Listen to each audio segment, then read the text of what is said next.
What happens when a woman discovers her husband never wanted her, seconds before saying, "I do"? Alessia Romano stood frozen outside the chapel doors, her white dress suddenly feeling like a cage. Through the crack, she heard Luca Devereaux's voice, cold as winter steel. "I don't want her. She's just a pawn to secure the territory." Her father's deal. A syndicate merger wrapped in lace and lies. Stay with me until the very end to see how this forced marriage becomes the deadliest alliance Chicago has ever seen. Drop a like and comment your city below. I want to see how far this story travels. The cathedral smelled like lilies and gunpowder. Nobody else seemed to notice. The 500 guests seated in polished pews probably thought the floral arrangements were just overpowering, but Alessia knew better. She'd grown up in this world where men carried Glocks under Armani suits, and every celebration doubled as a territorial negotiation. The Romano family didn't do anything small, and her wedding was no exception. Alessia stood in the bride's preparation room, staring at herself in the full-length mirror. The dress was objectively stunning. Italian silk, hand-beaded lace, a train that cost more than most people's cars. Her mother had cried when she'd first tried it on 3 months ago. Alessia hadn't. "You look beautiful, sweetheart." Her mother, Carmela, adjusted the veil for the 100th time, her hands shaking slightly. She'd been drinking since noon. "Thanks, Ma. Luca is a good man, strong. He'll take care of you." Alessia didn't respond. What was there to say? That she'd met her future husband exactly 4 times before today? That the longest conversation they'd ever had lasted maybe 7 minutes? That she knew absolutely nothing about him except his reputation, which was terrifying enough to make grown men reconsider their life choices. Luca Devereaux, 29 years old, controlled half of Chicago's south side and a good chunk of the shipping routes coming through the Great Lakes. His father had built the empire. Luca had fortified it with ruthless efficiency. People said he was calculating, emotionless, brutal when necessary. Nobody used words like warm or kind. Perfect husband material, obviously. "I need some air," Alessia said, pulling away from her mother's fussing. "The ceremony starts in 20 minutes. I'll be back." She walked out before Carmela could protest, her heels clicking against the marble floor. The cathedral was massive, all Gothic architecture and stained glass, the kind of place that made you feel small and judged. She headed toward the side corridor, away from the main chapel where guests were still filing in. That's when she heard the voices. Alessia slowed, recognizing her father's gravelly tone coming from a room just ahead. The door was cracked open maybe 2 inches. She should have kept walking, should have minded her business. She didn't.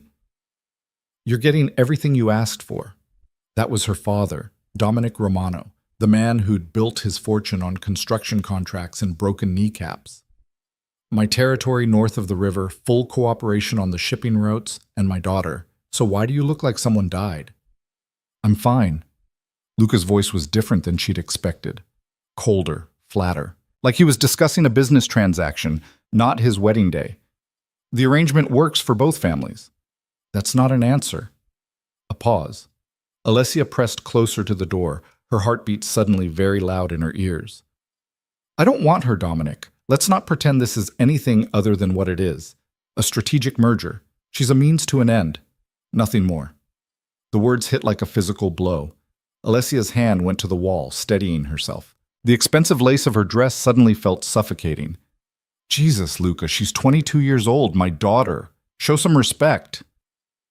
"I'm being honest. You wanted this union to secure territory. I'm giving you that. But don't ask me to pretend I'm some lovesick fool excited about marrying a girl I barely know. She's a pawn in this game, same as everything else." That's the reality. Alessia stopped listening. She turned and walked back down the corridor, her vision slightly blurred. Not from tears. She wasn't going to give him that. From pure concentrated rage. A pawn. A means to an end. She'd known this marriage wasn't a love match. Arranged marriages were common enough in their world, practical alliances that benefited both families. She'd made peace with that. But hearing him say it out loud, with such complete indifference, like she was a piece of property being transferred. Alessia found herself back in the preparation room. Her mother looked up, startled. "That was quick. I need a minute alone. But please, Ma." Something in her face made Carmela nod and slip out quietly, closing the door behind her. Alessia stood there, breathing hard, trying to organize her thoughts into something coherent. She could refuse. Walk out right now. Her father would be furious, but what could he actually do? Drag her down the aisle? Except she knew exactly what would happen. Dominic Romano didn't tolerate disobedience, especially not public humiliation. If she walked out, there would be consequences. Not just for her, but for her younger sister Sophia, who was still in high school, for her mother, who depended entirely on Dominic's goodwill. And beyond her family, there were larger implications. The Romano-Devereaux alliance had been months in the making. Other families had restructured their operations based on this merger. Backing out now would create a power vacuum, possibly trigger a war. So her choices were marry a man who'd just called her a pawn, or potentially start a bloodbath. Great options. Alessia looked at herself in the mirror again. The beautiful dress, the perfect makeup, the elaborate hairstyle. She looked like a princess. She felt like livestock. A knock on the door. "It's time, sweetheart," her father's voice, gruff but trying for gentle. Alessia closed her eyes, took a breath, opened them again. Coming. The ceremony was exactly as elaborate as expected. Alessia walked down the aisle on her father's arm, past 500 people she mostly didn't know, toward a man who considered her a strategic asset. The organ music swelled dramatically. People smiled. Some of the older women dabbed at their eyes. None of them knew the truth. Luca stood at the altar in a black tuxedo, looking like every dark romantic fantasy ever written. Tall, broad-shouldered, with sharp features and ice blue eyes that gave away absolutely nothing. His dark hair was styled perfectly. His expression was neutral, polite, appropriate for the occasion. He looked at her like she was a stranger, because she was. Dominic placed her hand in Luca's and stepped back. His palm was warm, his grip firm but impersonal. They stood facing each other while the priest began the traditional ceremony. Alessia barely heard the words. She was too busy trying to figure out what she was supposed to do with the rage still burning in her chest. She couldn't make a scene. That would only prove Luca right, make her look emotional and unstable. Couldn't refuse when asked to speak her vows. Same problem. So she stood there wearing a serene expression while internally planning 100 different ways this could go wrong.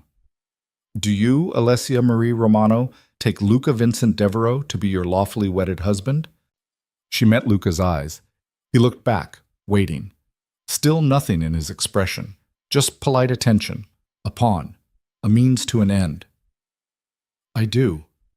The words came out steady, calm. She watched something flicker in Luca's gaze.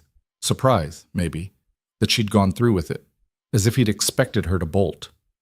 "And do you, Luca Vincent Devereaux, take Alessia Marie Romano to be your lawfully wedded wife?" He didn't hesitate. "I do."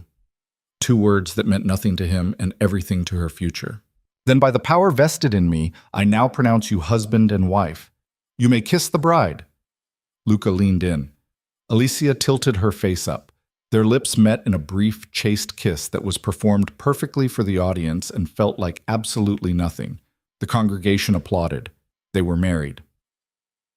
The reception was held at the Drake Hotel, because of course it was. The Romano family didn't do anything halfway. The ballroom was decorated like something out of a magazine, all white roses and crystal and dramatic lighting. A 12-piece orchestra played while guests drank champagne that cost more per bottle than most monthly mortgages. Alessia sat at the head table, Luca beside her, and played her role perfectly. She smiled, made small talk with relatives, cut the cake while photographers captured every angle, did the first dance while everyone watched and made approving noises. Luca was an excellent dancer, smooth, confident, leading her through the waltz like he'd done it 1,000 times. Probably had. "You're very good at this," she said quietly, the first words she'd spoken directly to him since the ceremony. "At what?" "Pretending."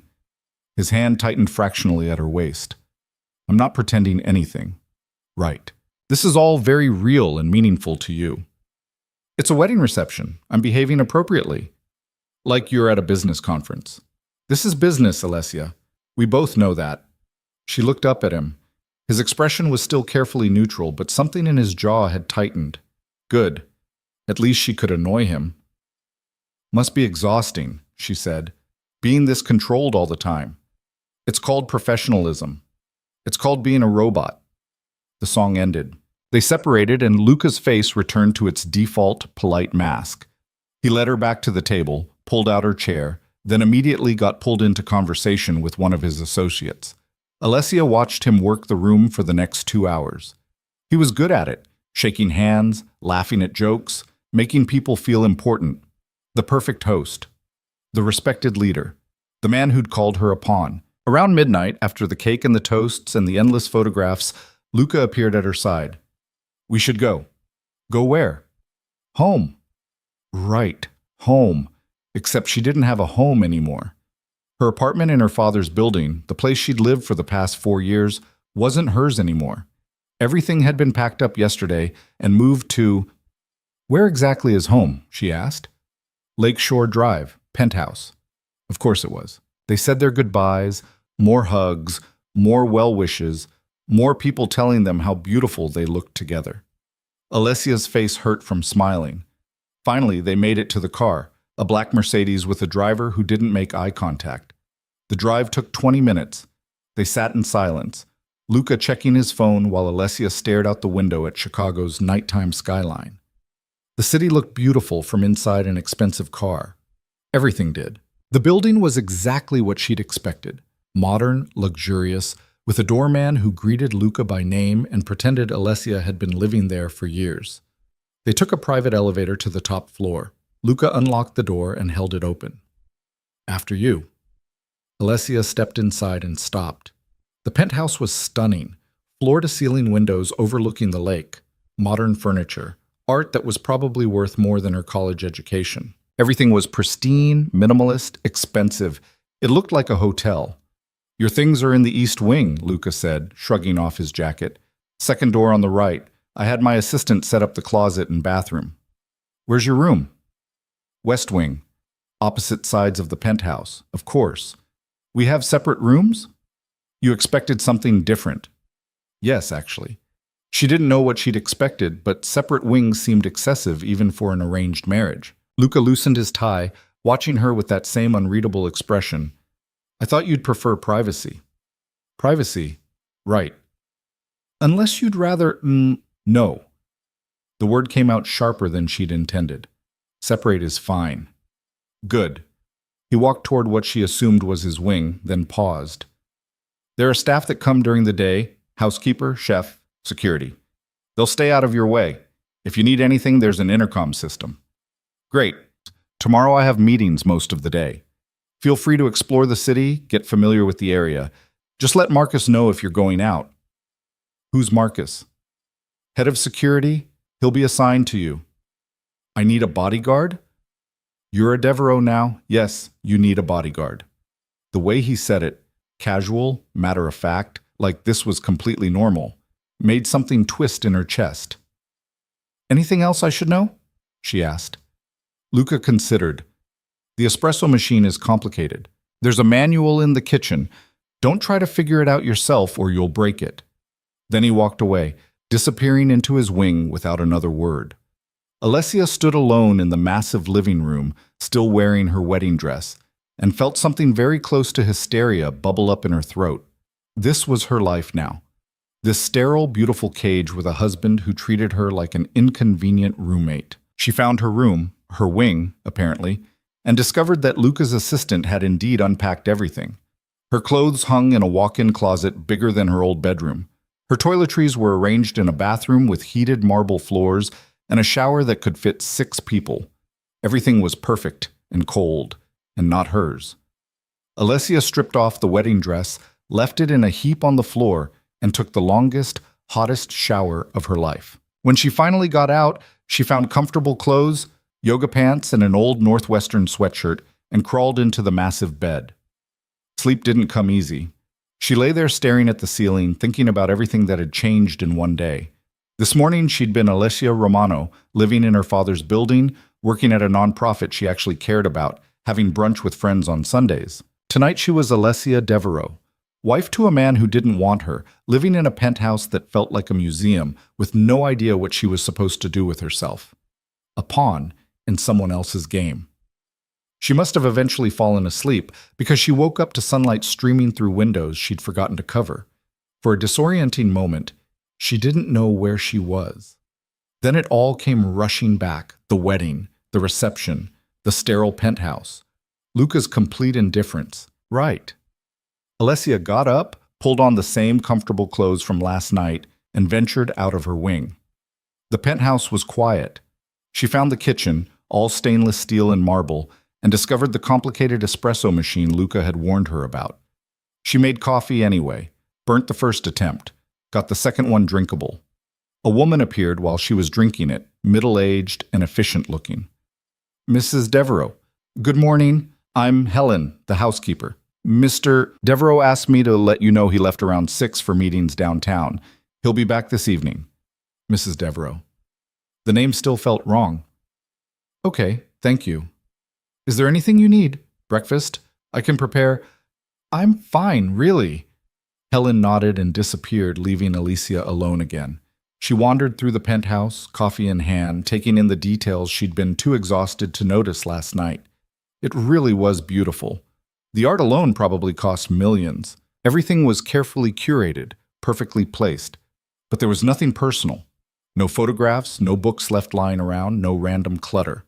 It was like a showroom. She found Luca's wing, not because she was snooping, just curious, and discovered it was just as impersonal as the rest of the place. His bedroom was twice the size of hers, with the same floor-to-ceiling windows, the same expensive furniture. The only thing that suggested anyone actually lived there was a book on the nightstand. She picked it up. Some thriller novel, bookmark halfway through. So he read fiction. Interesting. Alessia put it back and returned to her own wing, feeling more unsettled than before. What was she supposed to do? She couldn't go back to her nonprofit job. Her father had made it clear that wasn't appropriate for a Devereaux wife. Couldn't just wander around Chicago alone, apparently, since she now required a bodyguard. So what? Sit in this beautiful prison and wait for her husband to decide she was worth his time? No, absolutely not. Over the next 3 weeks, a routine established itself. Luca left early, came back late. They saw each other at dinner sometimes, when their schedules aligned, and made stilted conversation about nothing important. The weather, news headlines, whether the housekeeper should change the flowers in the entryway. Never anything real, never anything that mattered. Alessia tried to build a life. She met with her sister for lunch a few times, carefully avoiding Sophia's questions about married life. She explored the neighborhood, with Marcus trailing 10 feet behind like a well-dressed shadow. She looked into volunteer opportunities, but found most organizations uncomfortable with her new last name. Turned out being married to a syndicate boss limited your options.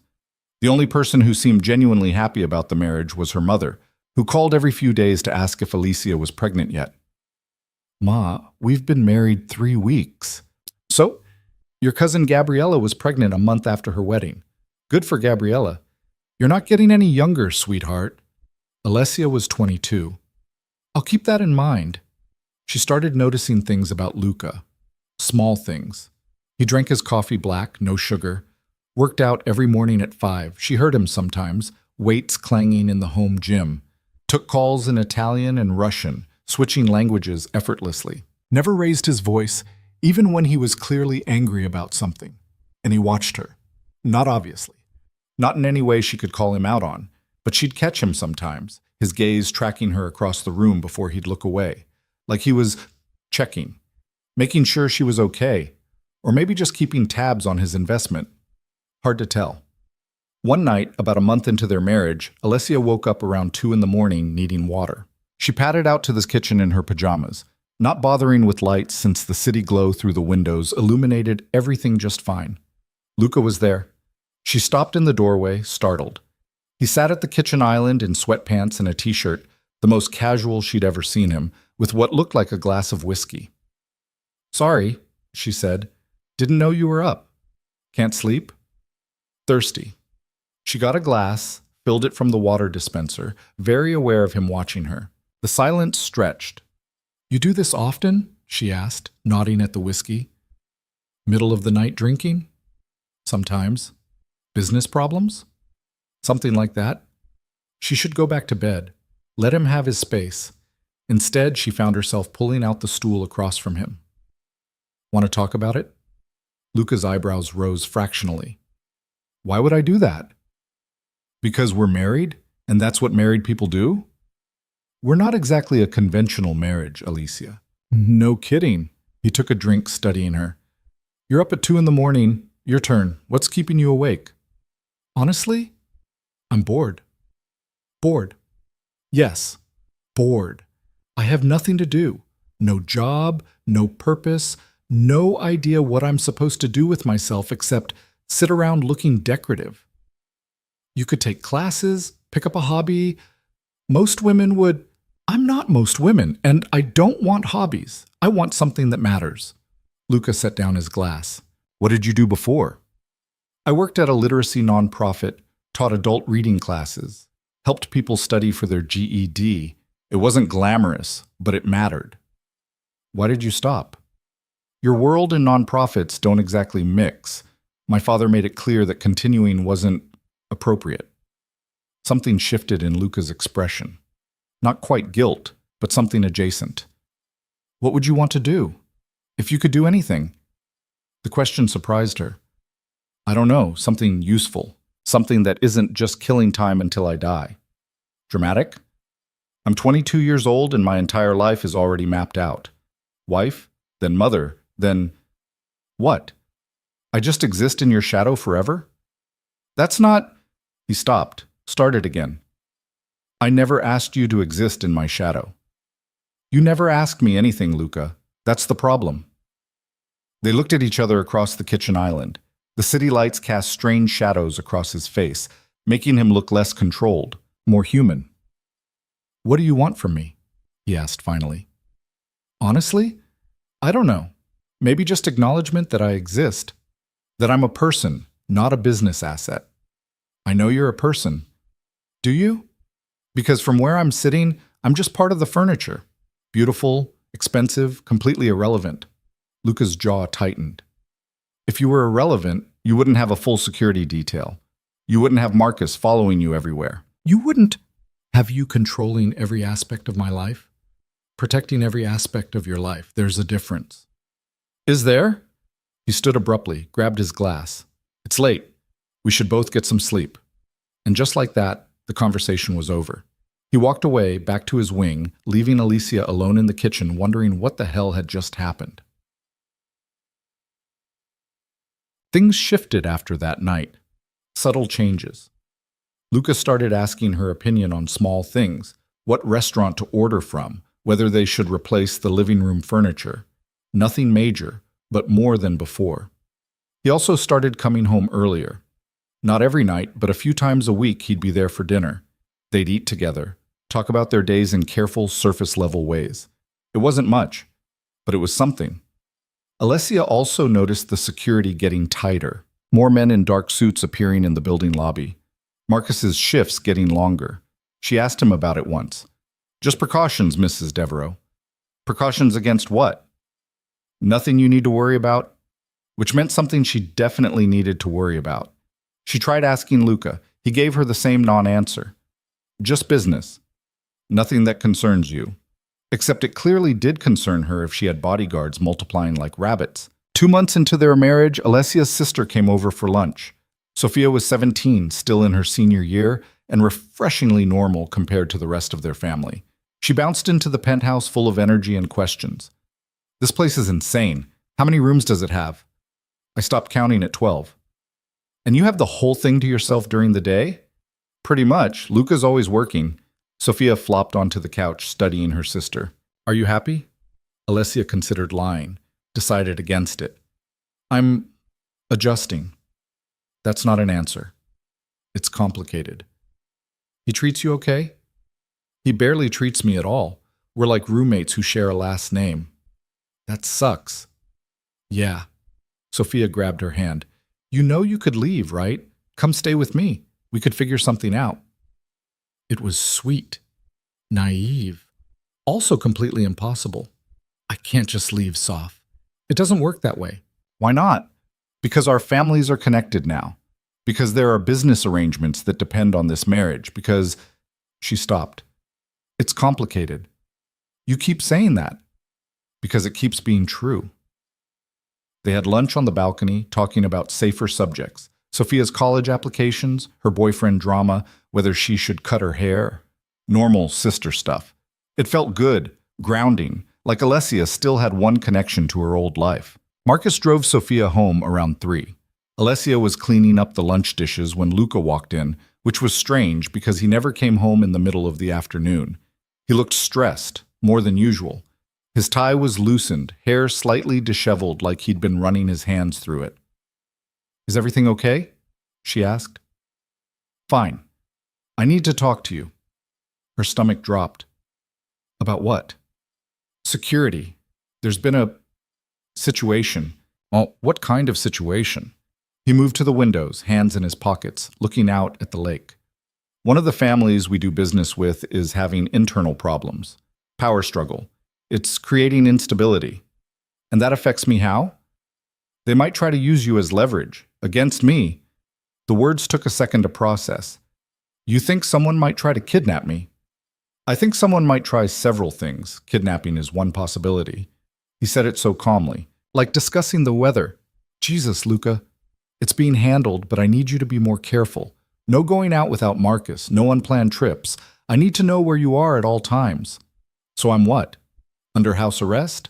"You're under protection." "Same thing." He turned to face her. "This isn't a game, Alessia. These people don't play by rules. If they think taking you will give them leverage over me, they'll do it, and they won't be gentle about it." Something in his voice made her pause. There was an edge there she hadn't heard before, almost like fear. "How serious is this threat?" "Serious enough that I'm here instead of at the office." Which was saying something. Luca lived at that office. "What do you want me to do?" "Stay here. Stay safe. Let my men do their job." "For how long?" "Until it's resolved." "And when will that be?" "I don't know." "Great. Fantastic." She was officially a prisoner in her own home. Alessia sat down on the couch, suddenly exhausted. "This is my life now, constantly looking over my shoulder, never knowing if someone's going to... I won't let anything happen to you." The certainty in his voice made her look up. Luca stood there, hands still in his pockets, jaw set in that stubborn line she was starting to recognize. "Why?" she asked. "Why what?" "Why do you care? I'm just a pawn, remember? A means to an end." His expression flickered. Something like pain crossed his face before the mask slammed back down. "Alessia, you said that. To my father. On our wedding day. That I was just a strategic asset. Nothing more." Silence. Luca's face had gone carefully blank. "You heard that conversation?" "Every word." More silence. He looked like he was mentally calculating something, running through scenarios. "I should have..." He stopped, started over. "That was... honest?" "Yeah, I got that impression. It was more complicated than... Than what? Than reducing me to a chess piece in your territorial games? How is that complicated?" "Because I was lying." The words hung in the air between them. Alessia stared at him. "What?" Luca ran a hand through his hair, destroying what was left of its style. "I was lying. To your father. To myself. I don't know. But it wasn't true. You didn't want this marriage?" "I didn't want this marriage. There's a difference." "Well, that literally makes no sense." "I know."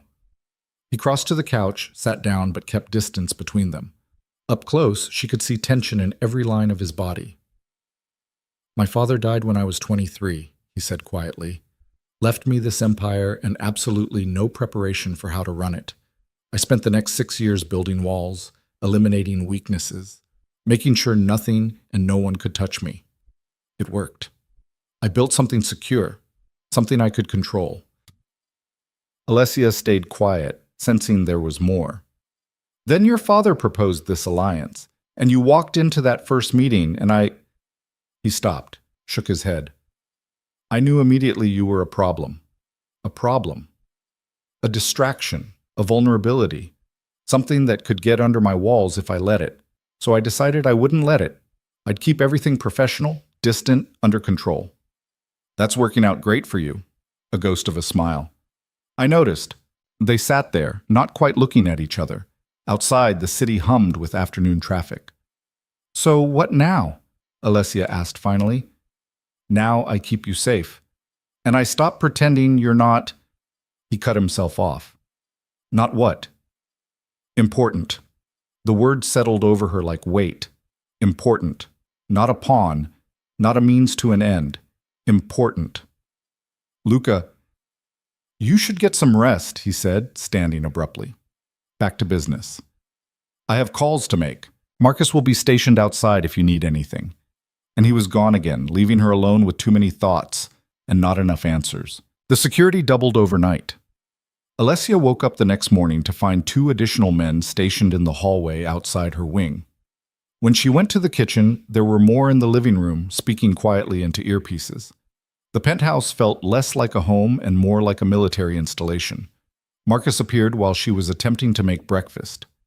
Mrs. Devereaux, Mr. Devereaux wanted me to brief you on the new protocols.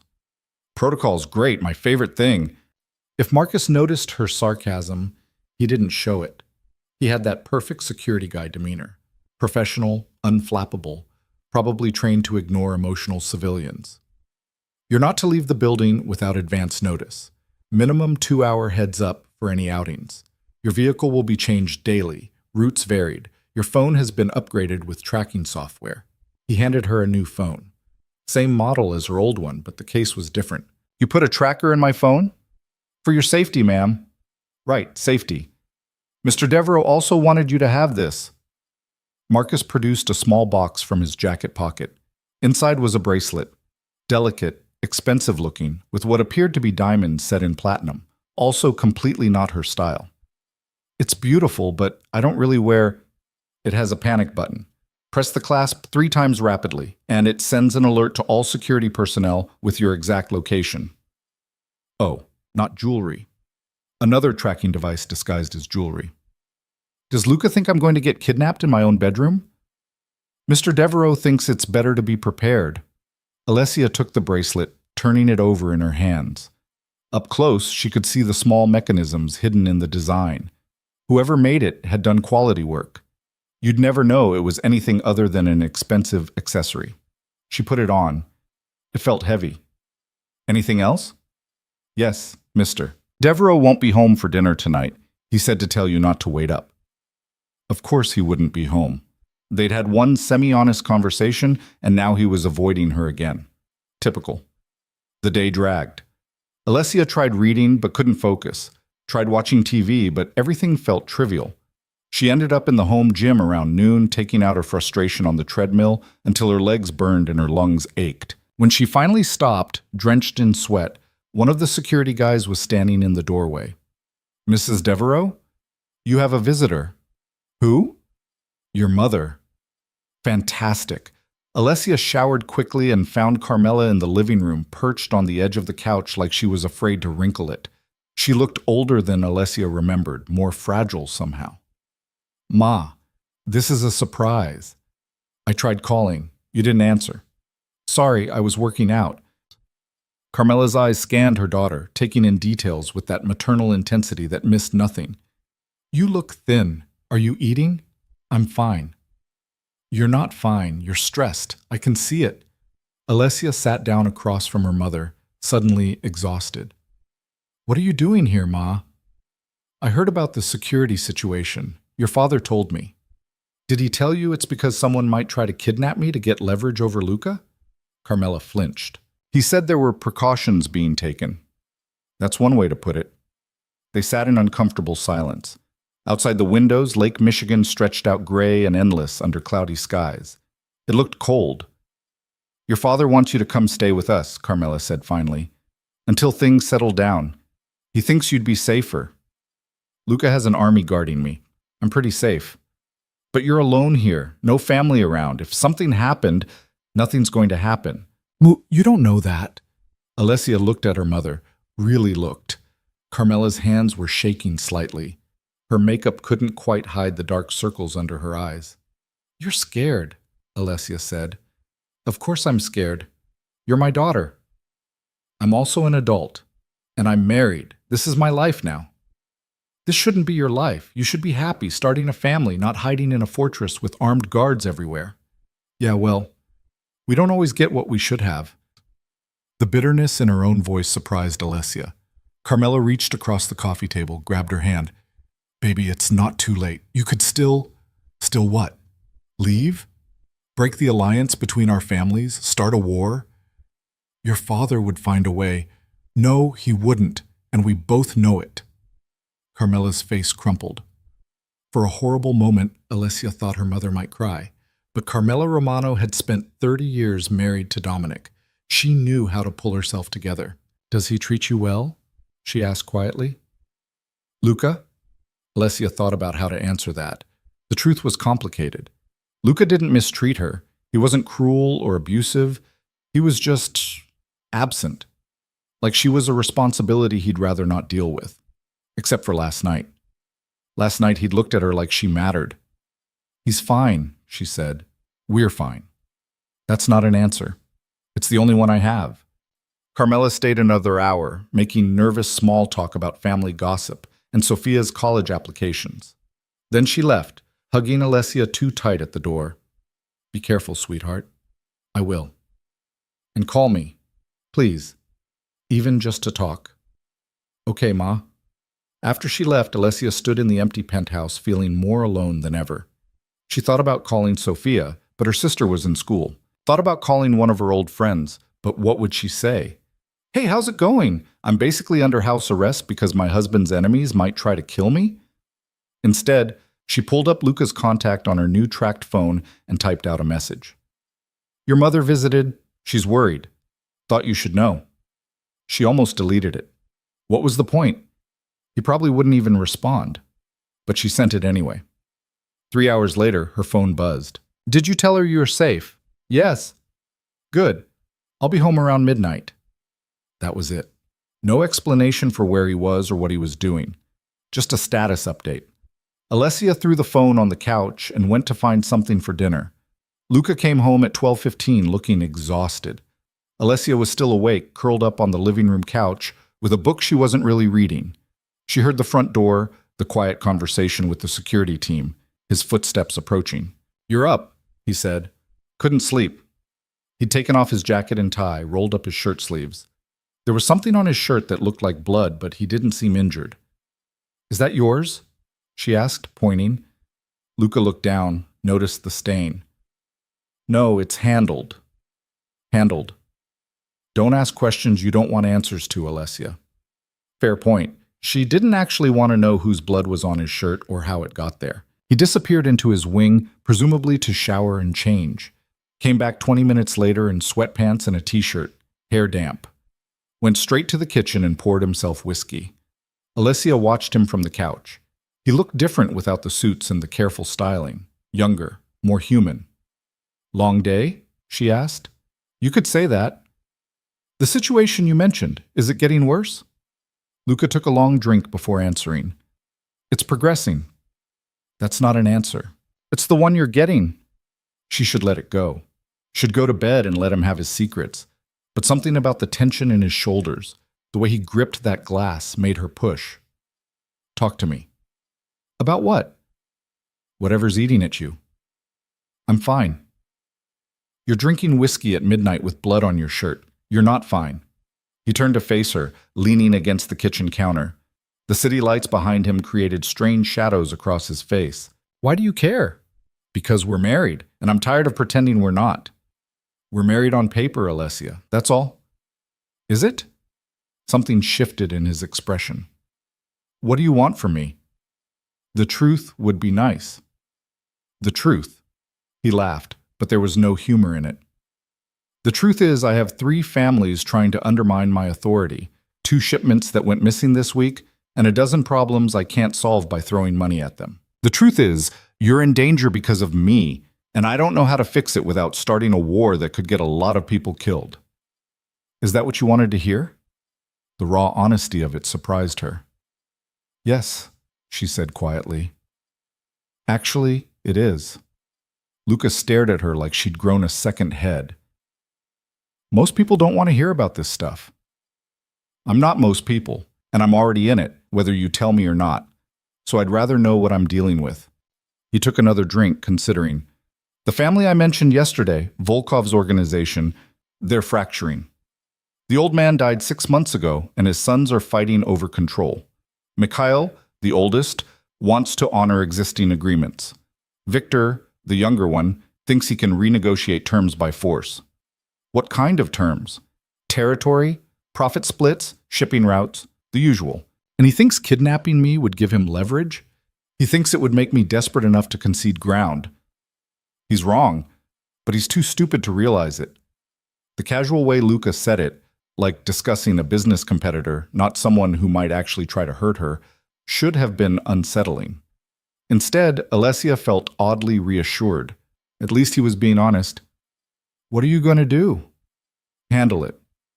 How? You really want the details? Yes. Luca studied her for a long moment, like he was trying to figure out if she was serious. Whatever he saw in her face must have convinced him. Victor's been making moves, but he's sloppy, doesn't have his father's patience or his brother's intelligence. He'll overreach. When he does, I'll be ready. And if he comes after me first? He won't get close enough to try. The certainty in his voice should have been comforting. It was, but it also raised questions. Why are you so sure? Because I've spent the last 3 days fortifying every possible vulnerability. You have a 12-man security detail. Your phone, your bracelet, even your car, all tracked. I've got eyes on every building within a mile of here. If Victor or any of his people get within 100 yards, I'll know. He said it matter-of-factly. But Alessia heard what he wasn't saying. He'd been obsessing over her safety, planning for every scenario, losing sleep over keeping her alive. That seems excessive for someone who's just a strategic asset, she said softly. Luca's jaw tightened.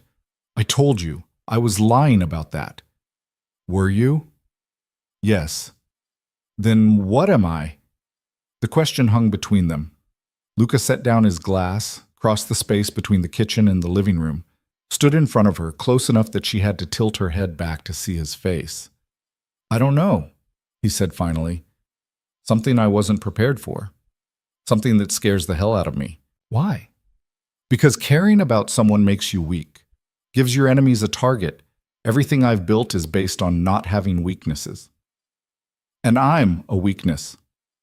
The biggest one I've got. He said it like a confession, like an admission of guilt. Alessia stood up, bringing them even closer.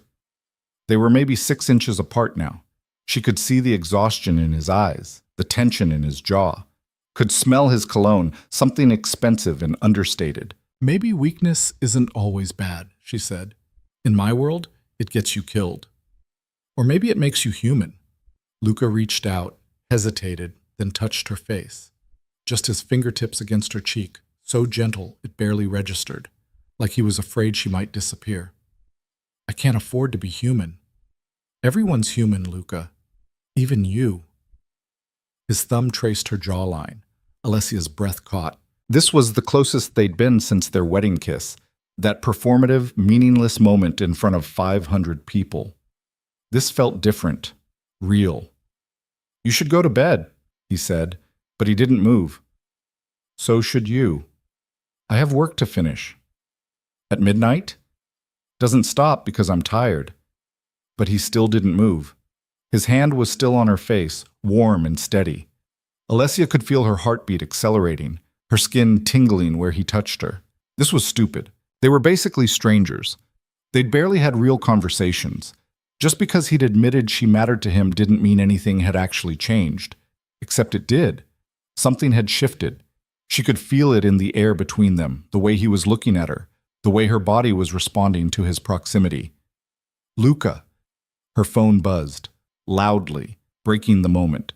They both stepped back. Alessia grabbed the phone from the couch, grateful for the interruption and annoyed by it in equal measure. Text from Sophia. Can you talk? Having boy drama. Need advice. Alessia almost laughed. Boy drama.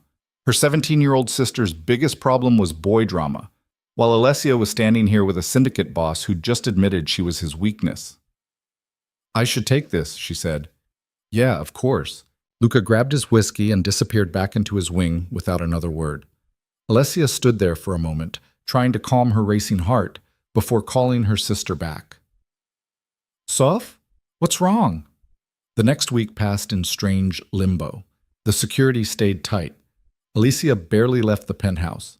Luca came home earlier than usual most nights, and they'd have dinner together. Actual conversations about more than just logistics. He told her about the businesses he ran, the legitimate ones, and the ones that were less legitimate. She told him about her work at the nonprofit, the students she'd taught, the small victories that had made it worthwhile. They were learning each other, slowly, carefully. But they didn't touch again. Didn't cross that line they'd almost crossed in the living room. It hung between them, unspoken, while they navigated this new version of their relationship. Then, on a Wednesday afternoon, everything went wrong. Alessia was meeting Sophia for lunch at a restaurant downtown. Marcus had vetted the location, changed the reservation time twice, mapped 3 different routes. It should have been safe. They made it through appetizers fine. Sophia was in high spirits, talking about her acceptance to Northwestern. Alessia was genuinely happy for her, enjoying the normalcy of it. The attack came during the main course. Later, Alessia would only remember fragments. The black SUV that came out of nowhere. Marcus shouting, glass shattering, someone grabbing her arm hard enough to bruise, Sophia screaming. Then Marcus was there, shoving someone away, his gun out. More security materialized from somewhere. They were shouting in Russian. A gunshot, loud enough to make Alessia's ears ring. Marcus half carried, half dragged her to their car. She tried to look back for Sophia, but he wouldn't let her. "Your sister's secure. We need to move, now." The drive back to the penthouse was a blur of speed and adrenaline. Marcus drove like they were being chased. Maybe they were. Alessia couldn't tell. Her hands were shaking so badly, she had to sit on them. They made it back in under 10 minutes. The security team swarmed them the second they entered the building. Marcus hustled her into the elevator, up to the penthouse, checking every corner before letting her step out. "Stay here. Don't go near the windows. I'm calling Mr. Devereaux. My sister is safe. Your father's team has her. She's fine." Then he was on the phone, speaking in low, urgent tones. Alessia stood in the middle of the living room, still shaking, trying to process what had just happened. Someone had tried to grab her, actually tried to kidnap her in broad daylight. This wasn't theoretical anymore. This was real. The front door burst open 20 minutes later. Luca strode in, fury written across every line of his body. He went straight to Alessia, grabbed her shoulders. "Are you hurt?" "No, I'm fine. Marcus..." "I know what Marcus did. Are you sure you're not hurt?" "I'm sure." His hands moved to her face, tilting her head up so he could examine her, looking for injuries, she realized, making sure she was actually okay. "I'm fine," she repeated. They got close enough to touch you. That's too close." His voice was deadly quiet. Alessia had never heard him sound like that, absolutely controlled but with violence simmering just underneath. "Luca, they're dead. All of them. I want names, faces, every detail. Find their families, their friends, everyone they've ever talked to. I want them to understand what happens when someone touches what's mine." He wasn't talking to her. Marcus had appeared in the doorway, along with 2 other men Alessia didn't recognize. "Already in progress, boss. We've got 3 in custody. They're talking." "Good. I want locations by tonight. We move before morning." Marcus nodded and disappeared. Luca turned back to Alessia, his hand still on her face. "You're staying here. No more outings, no more restaurants. Not until this is finished. You can't just lock me up. Watch me." "Luca, be reasonable." "Reasonable?" His control cracked slightly, voice rising. "They tried to take you, right in front of Marcus, in the middle of a crowded restaurant. That's not a warning shot or a scare tactic. That's a declaration of war. And they made it my war the second they touched you." The raw emotion in his voice stopped her cold. This wasn't the controlled businessman or the careful strategist. This was someone operating on pure protective fury. "I'm okay," she said quietly. "I'm here. I'm safe." Because Marcus was good at his job. If he'd been half a second slower, Luca cut himself off, his jaw working. "I can't think about that." "Then don't." "How am I supposed to not think about it? You're..." He stopped again, seemed to be fighting with himself. "You matter to me. I've tried not to let that happen, but it did anyway. And now these bastards think they can use that against me." "So what are you going to do?" "End it. Permanently." The certainty in his voice should have scared her. Instead, Alessia felt something almost like relief. At least he was being honest. At least she knew where she stood. "Will you tell me when it's done?" she asked. "Yes." "Promise?" "I promise." He pulled her into his chest, wrapping his arms around her. It was the first time he'd hugged her, really hugged her, not just a performative gesture for show. Alessia let herself lean into it, feeling the solid warmth of him, the steady beat of his heart. "I won't let them touch you again," he said into her hair. "Whatever it takes." She believed him. Luca left an hour later, taking half the security team with him. Marcus stayed behind with orders to shoot first and ask questions never if anyone came near the penthouse. Alessia tried to act normal, made dinner, attempted to watch TV, but her hands wouldn't stop shaking. Around 10, her phone rang. Luca. "It's done." Just those 2 words. "What's done?" "Victor and his people. They won't be a problem anymore." Alessia sat down on the couch, processing. "You killed them?" "Yes." No hesitation, no justification, just acknowledgement. "All of them?" "Everyone involved in today's attack. Victor's still breathing, but he won't try anything again. His brother made that very clear." "Mikhail helped you?"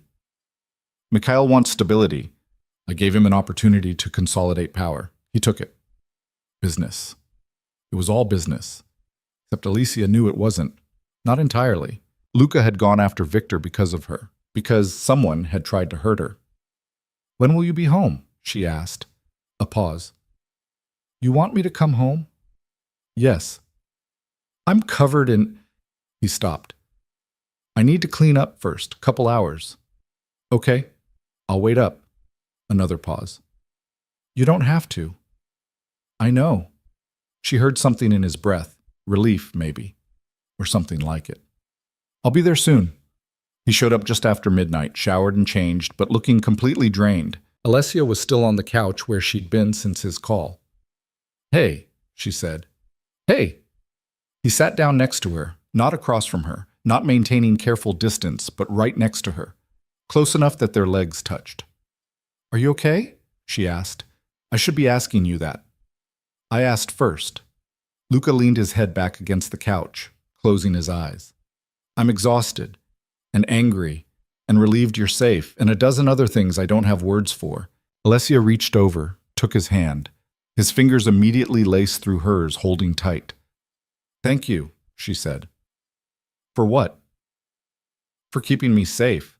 For actually caring whether I live or die." "That's a pretty low bar." "You'd be surprised." They sat like that for a while, hands linked, not talking. Outside the windows, Chicago glittered with a million lights. Inside, everything felt quiet and strange, and almost peaceful. "I meant what I said earlier," Luca said finally. "You matter to me. I don't know when that happened or how to undo it, but it's true." "Who says you have to undo it?" "Because people I care about become targets. You already figured that out the hard way." "I'm already a target, Luca. That's not going to change whether you care about me or not.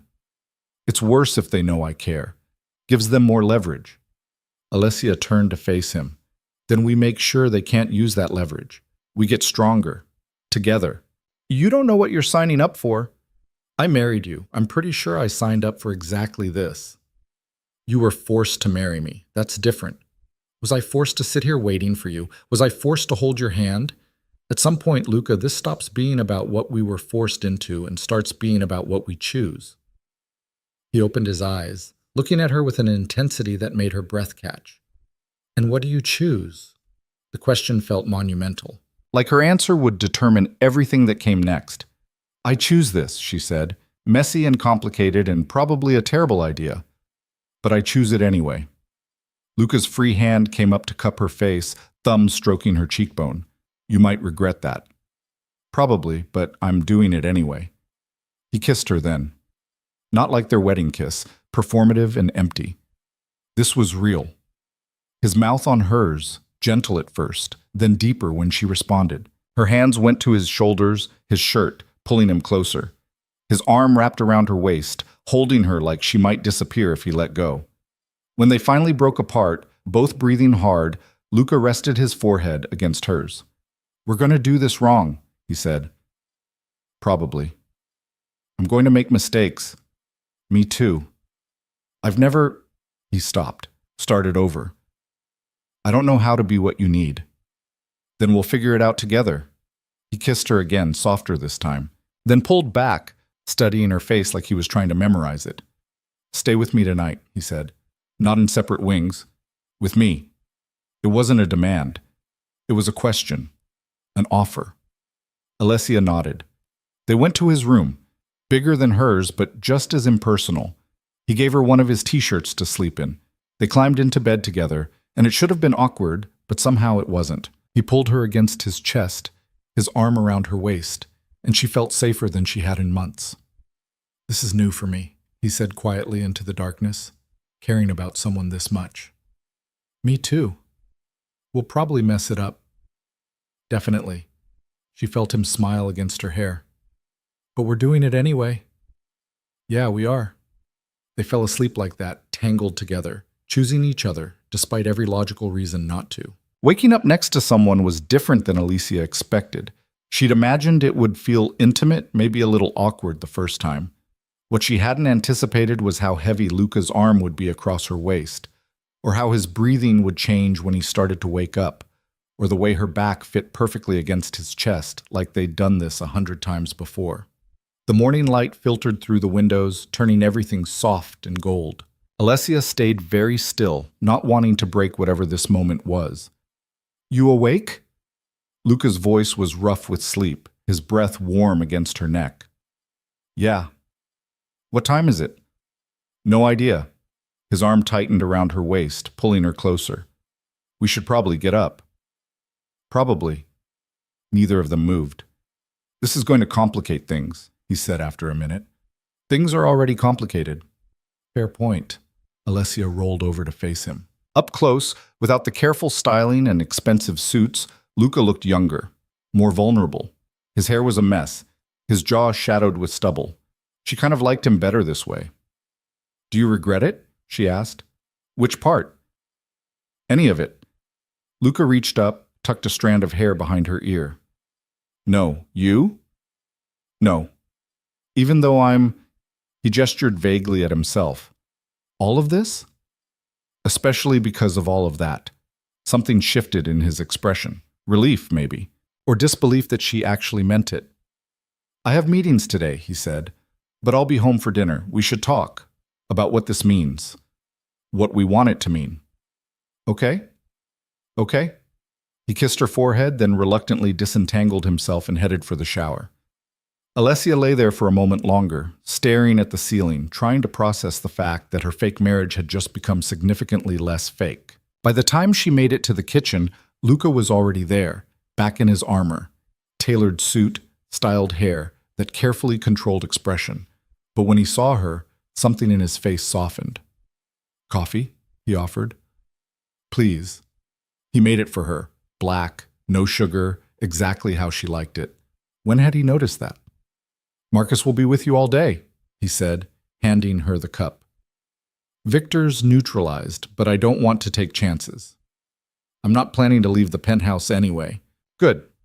They stood there in the kitchen, drinking coffee, and it felt weirdly domestic, normal, like they were actually a couple instead of two people who'd been forced together and were now figuring out if they wanted to stay that way. I should go, Luca said, checking his watch. Call me if you need anything. I will. He hesitated, like he wanted to say something else, then seemed to decide against it and headed for the door. Alessia watched him go, feeling the absence immediately. This was dangerous. She was getting attached, actually catching feelings for a man who lived in a world of violence and moral ambiguity. Smart people would run in the opposite direction. She'd never been particularly smart about these things. The day passed slowly. Alessia tried to occupy herself, reading, working out, video calling with Sophia to make sure her sister was actually okay after yesterday's chaos. Sophia was fine, more excited about the drama of it all than traumatized. It was like something out of a movie, Sophia said, eyes bright. Marcus was so cool. Just boom, gun out, protecting you like a Secret Service agent. It wasn't cool, Soph. It was terrifying. But you're okay. And Luca totally went scorched earth on those guys, right? Dad said he handled it. Alessia wondered what exactly handled it meant in her father's vocabulary. Probably nothing she wanted spelled out. Yeah, he handled it. So are you two, actually together now? Or is it still the weird roommate situation? Leave it to her 17-year-old sister to cut through the bullshit. It's complicated.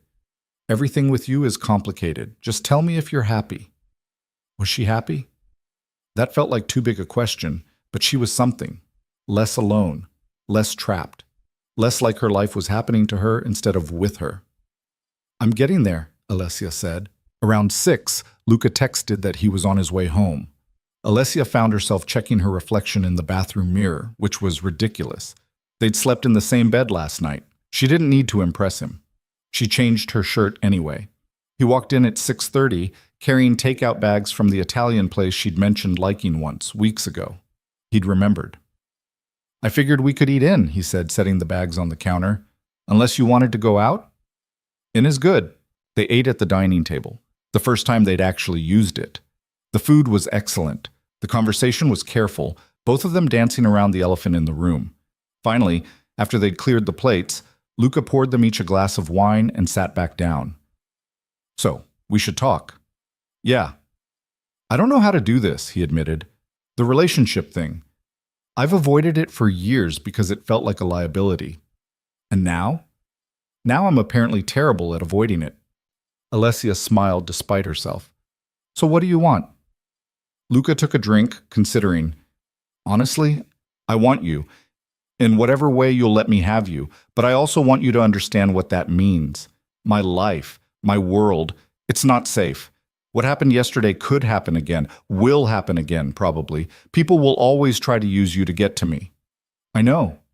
And you're okay with that? I'm not okay with it, but I'm choosing it anyway. Why? The question was genuine, not rhetorical. He actually wanted to know. Alessia set down her wine glass. Because for the first time since we got married, I feel like I actually matter to someone. Not as a pawn or a strategic asset or an obligation, just as myself. And maybe that's stupid. Maybe I should want more than that, but right now, it's enough. Luca looked at her like she'd said something profound instead of just honest. It's enough. Luca looked at her like she'd said something profound instead of just honest. You matter, he said quietly. More than is probably smart for either of us. So we're doing this? Actually trying to make this work? Yeah, we are. No more separate wings? A small smile tugged at his mouth. No more separate wings. No more treating me like I'm made of glass? I can't promise that. You scare the hell out of me. Why? Because losing you would break something in me I didn't know I had to lose. The raw honesty of it stole her breath. This man who'd built his entire life around control and emotional distance was sitting here admitting she had the power to destroy him. You're not going to lose me, she said. You can't promise that. Neither can you. But we're choosing it anyway, remember? Luca reached across the table, took her hand. His thumb traced circles on her palm, a nervous gesture she'd never seen from him before. I need you to understand something, he said. The things I do, the business I run, it's not clean. It's not moral. People get hurt. Sometimes they die. I've made peace with that because it's the world I inherited, the world I know how to navigate. But if you're going to be part of my life, really part of it, you need to know what you're signing up for. You think I don't already know? I think you know in theory. Living with it daily is different. Alessia thought about the blood on his shirt last night, the casual way he'd admitted to killing Victor's people, the violence that simmered just underneath his controlled exterior. I grew up in this world, Luca. My father isn't exactly running a charity. I know what happens in the shadows. Knowing and accepting are different things. Then I accept it, all of it, the good, the bad, the morally ambiguous. He studied her face, looking for doubt. She met his gaze steadily, letting him see she meant it. Okay, he said finally, but if it ever gets to be too much, if you want out, you tell me. I'll figure something out. There is no out. We both know that. There's always an out if I make one. The certainty in his voice was both comforting and terrifying. How far would he go to protect her? What would he sacrifice? They moved to the couch after dinner, Alessia curled against his side while they half-watched some documentary neither of them cared about. It felt normal in a way nothing had felt normal since the wedding. Like they were actually building something instead of just coexisting in the same space. "Can I ask you something?" Alessia said during a commercial break. "Sure." "Why did you agree to marry me? Originally, I mean, before everything got complicated." Luca was quiet for a moment, his fingers absently playing with her hair. "Your father offered an alliance I couldn't refuse without starting a war. The marriage was part of the package." "That's the business reason. What about the real one?" "That is the real one." "Luca." He sighed. "Fine. You want the truth? I saw your picture before we met. Your father sent it with the proposal. And I thought you were beautiful, but that wasn't the part that got me. It was something in your eyes. This look like you saw right through the bullshit. Like you knew exactly what world you lived in, and you weren't going to pretend otherwise." Alessia twisted to look up at him. "You got all that from a photo?" "I'm very observant, or very good at projecting." "Maybe both." She settled back against him. "For what it's worth, I thought you looked terrifying in your photos, like you could kill someone with just a look." "I can." "That's not as reassuring as you think it is." His chest rumbled with quiet laughter. "No, I guess not." They fell into comfortable silence. Outside, the city hummed with its endless energy. Inside, everything felt still and almost peaceful. "I'm going to mess this up," Luca said eventually. "Probably multiple times. I'm not good at letting people in." "Then we'll unmess it, together." "That simple?" "Probably not, but we're going to try anyway." The next few weeks fell into a new rhythm. Luca still worked insane hours, but he came home for dinner most nights. They'd eat together, talk about their days. His filled with meetings and negotiations, and occasionally things Alessia suspected she was better off not knowing about. Hers increasingly focused on finding something meaningful to do with her time. They slept in the same bed every night. Sometimes they'd stay up talking until 2 in the morning. Sometimes they'd fall asleep the second their heads hit the pillows, exhausted from their respective days. Sometimes things got physical, tentative at first, then less so as they learned each other's bodies along with their personalities. It wasn't perfect. They fought sometimes. Luca's need for control clashed with Alessia's need for independence. Her impulsiveness frustrated his careful planning. His secretiveness drove her crazy when she knew he was dealing with something dangerous but wouldn't tell her details. But they were learning, figuring out how to be married to each other instead of just legally bound. One morning, about 6 weeks after everything changed, Alessia woke up to find Luca already awake, staring at the ceiling. "What's wrong?" she asked. "Nothing, just thinking." "About?" He turned to face her. "About how different this is from what I expected." "Good different or bad different?" "Terrifying different?" "That doesn't answer the question." "Both, maybe. I spent years building walls, and you just walk through them like they were made of paper." Alessia propped herself up on one elbow. "You could rebuild them. Tell me to go back to my own wing, go back to the way things were." "Could I?" "Could you?" Luca reached up, cupped her face. "No. Turns out I'm not that strong." "Or maybe you're stronger than you think. Maybe letting someone in isn't weakness." "In my world, it usually is." "Then maybe your world's definition of strength is wrong." He pulled her down, kissed her slowly. When they broke apart, he kept her close, his forehead resting against hers. "I love you," he said. "I didn't want to. Fought against it as long as I could. But I do." The words hung in the air between them. Alessia's heart was suddenly beating very fast. "You don't have to say it back," Luca continued. "I just needed you to know." "Luca, it's okay. I know this is all still new, and I'm not exactly easy to love, and—" "Shut up." She kissed him, putting everything she couldn't quite articulate into it. When she pulled back, she saw something vulnerable in his eyes. Fear that she'd reject him, fear that he'd said too much too soon. "I love you too," she said. "I'm pretty sure I have for a while now. I just wasn't ready to admit it."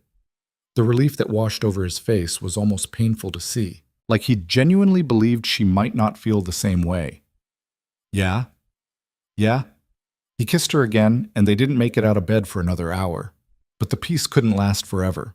Reality had a way of intruding even on the best moments. It came in the form of a phone call one afternoon while Alessia was having lunch with her mother. Luca's name flashed on her screen. She excused herself from the table. "Hey, what's up? Where are you?" His voice was tight, controlled in that way that meant something was very wrong. "Having lunch with my mom." "Why? Is Marcus with you?" "Yes." "Luca, what's going on?" A pause. She could hear voices in the background, urgent and overlapping. "There's been a situation. I need you to go home.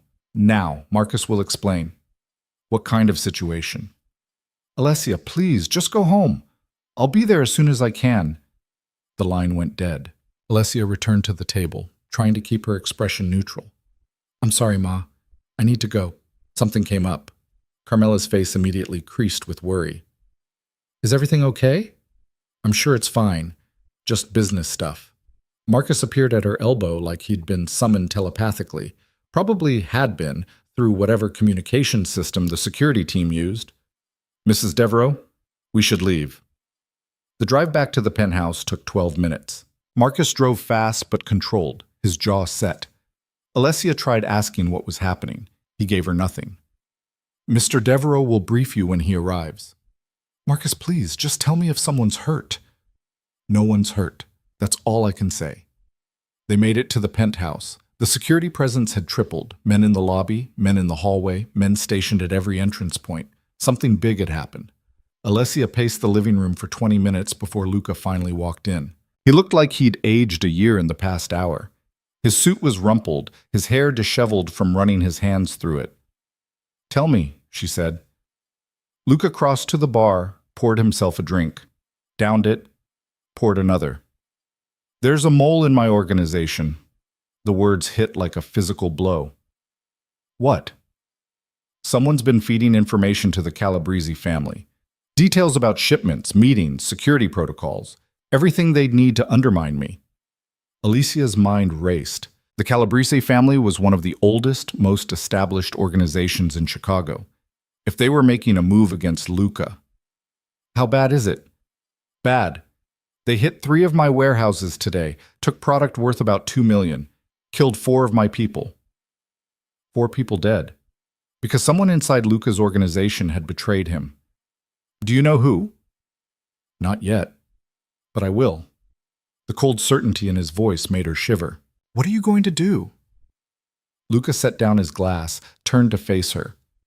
"Whatever it takes to protect what's mine, the business, my people. You. Luca, this is what I was talking about. This is the reality of my world. People die. Loyalties shift. Trust is a commodity that gets bought and sold. And sometimes the only way to survive is to be more ruthless than everyone else." Alessia crossed the space between them, took his hands. They were shaking slightly. Luca Devereaux, the man who controlled half of Chicago's underworld, was shaking. "You're scared," she said. "Terrified. Because if they know about the warehouses, they know about you. They know where you go, who you see, what your security looks like. The mole has access to everything. Then we figure out who it is and we stop them." "We? You think I'm going to sit on the sidelines while someone tries to destroy you?" "That's exactly what I think. This is my mess to clean up." "Wrong. We're married. Your messes are my messes now." Luca looked at her like she'd lost her mind. "Alessia, this isn't a game. People are going to die before this is over. A lot of people." "I know." "And you still want to be involved?" "I don't want to, but I'm not going to hide while you deal with this alone." Something shifted in his expression. Resignation, maybe. Or recognition that arguing with her wasn't going to work. "Fine. But you follow my lead. You do exactly what I say. No improvising, no taking risks. Agreed?" "Agreed." He pulled her into a tight embrace, his face buried in her hair.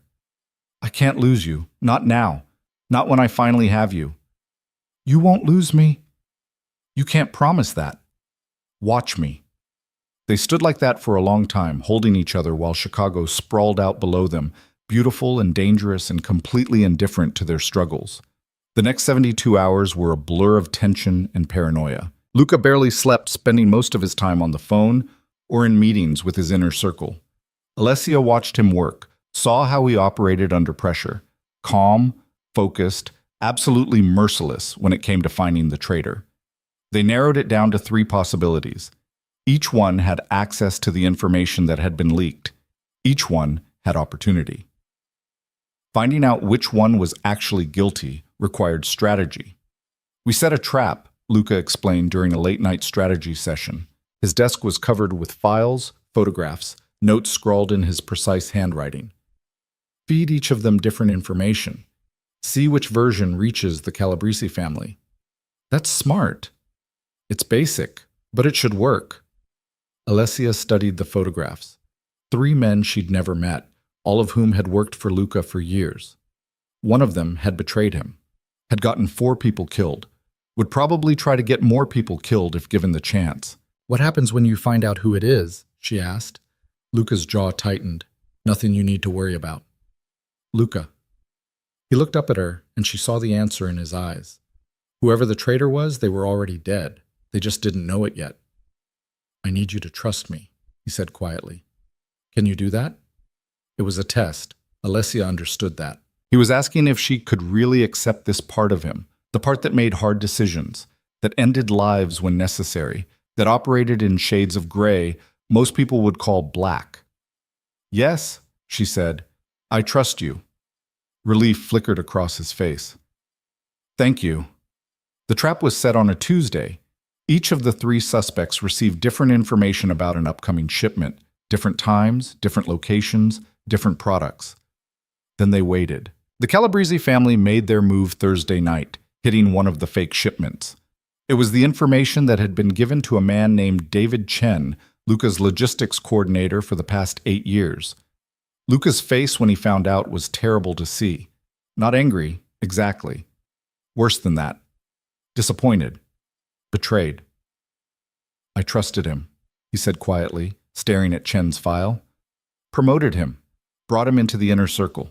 And he sold me out for what? Money? Power? What was worth killing 4 people? What are you going to do?" "Handle it." He left the penthouse at midnight, taking 6 men with him. Alessia stood at the window, watching the city lights, trying not to think about what "handle it" meant in specific terms. Luca came back around 3 in the morning. He went straight to the shower, staying in there for almost 30 minutes. When he finally came to bed, his skin was still damp, his eyes haunted. Alessia didn't ask questions, just pulled him close, let him hold her like she was the only thing keeping him tethered to humanity. "It's done," he said into her hair. "Chen won't be a problem anymore." "Okay. The Calabrese family knows we know. I sent them a message. They won't try anything for a while." "Good." His arms tightened around her. "I need you to know what I did tonight. I don't need the details." "Are you sure? Because once we cross this line, once you accept what I'm capable of, I already know what you're capable of. And I'm still here." Luca pulled back enough to see her face in the darkness. "Why?" "Because you're mine, and I protect what's mine." He kissed her then, desperate and needy, like he was drowning and she was air. They made love slowly, carefully, both of them needing the connection more than the physical release. Afterward, lying tangled together, Luca said, "I thought I could keep you separate from this part of my life. Keep you clean." "I was never going to stay clean. Not in this world. I wanted to try anyway." "I know, but we're past that now." "Yeah, we are." He fell asleep first, exhausted from the past few days. Alessia stayed awake, watching him sleep, thinking about how much had changed since their wedding day. She'd gone from a pawn in someone else's game to a player making her own moves. From a trophy wife hiding in a gilded cage to a partner standing beside her husband in the darkness. It should have scared her more than it did. Instead, she felt something almost like peace. The Chen situation should have brought them peace, should have closed the chapter on betrayal and let them move forward. Instead, it opened a door Alessia hadn't known existed. 3 days after Chen disappeared, Luca started bringing her to meetings. Not all of them, not the ones that involved explicit criminal activity or violence, but the business meetings, the negotiations, the strategic planning sessions. Suddenly, Alessia had a seat at the table. "You wanted to be involved," Luca said when she questioned it. "This is what involvement looks like." The first meeting was with a shipping company owner who owed Luca money. The man was sweating before they even sat down, his eyes darting between Luca and Alessia like he couldn't figure out why she was there. "Mr. Chen," Luca said calmly, though the coincidence of the last name wasn't lost on anyone. "You're 3 weeks behind on your payment."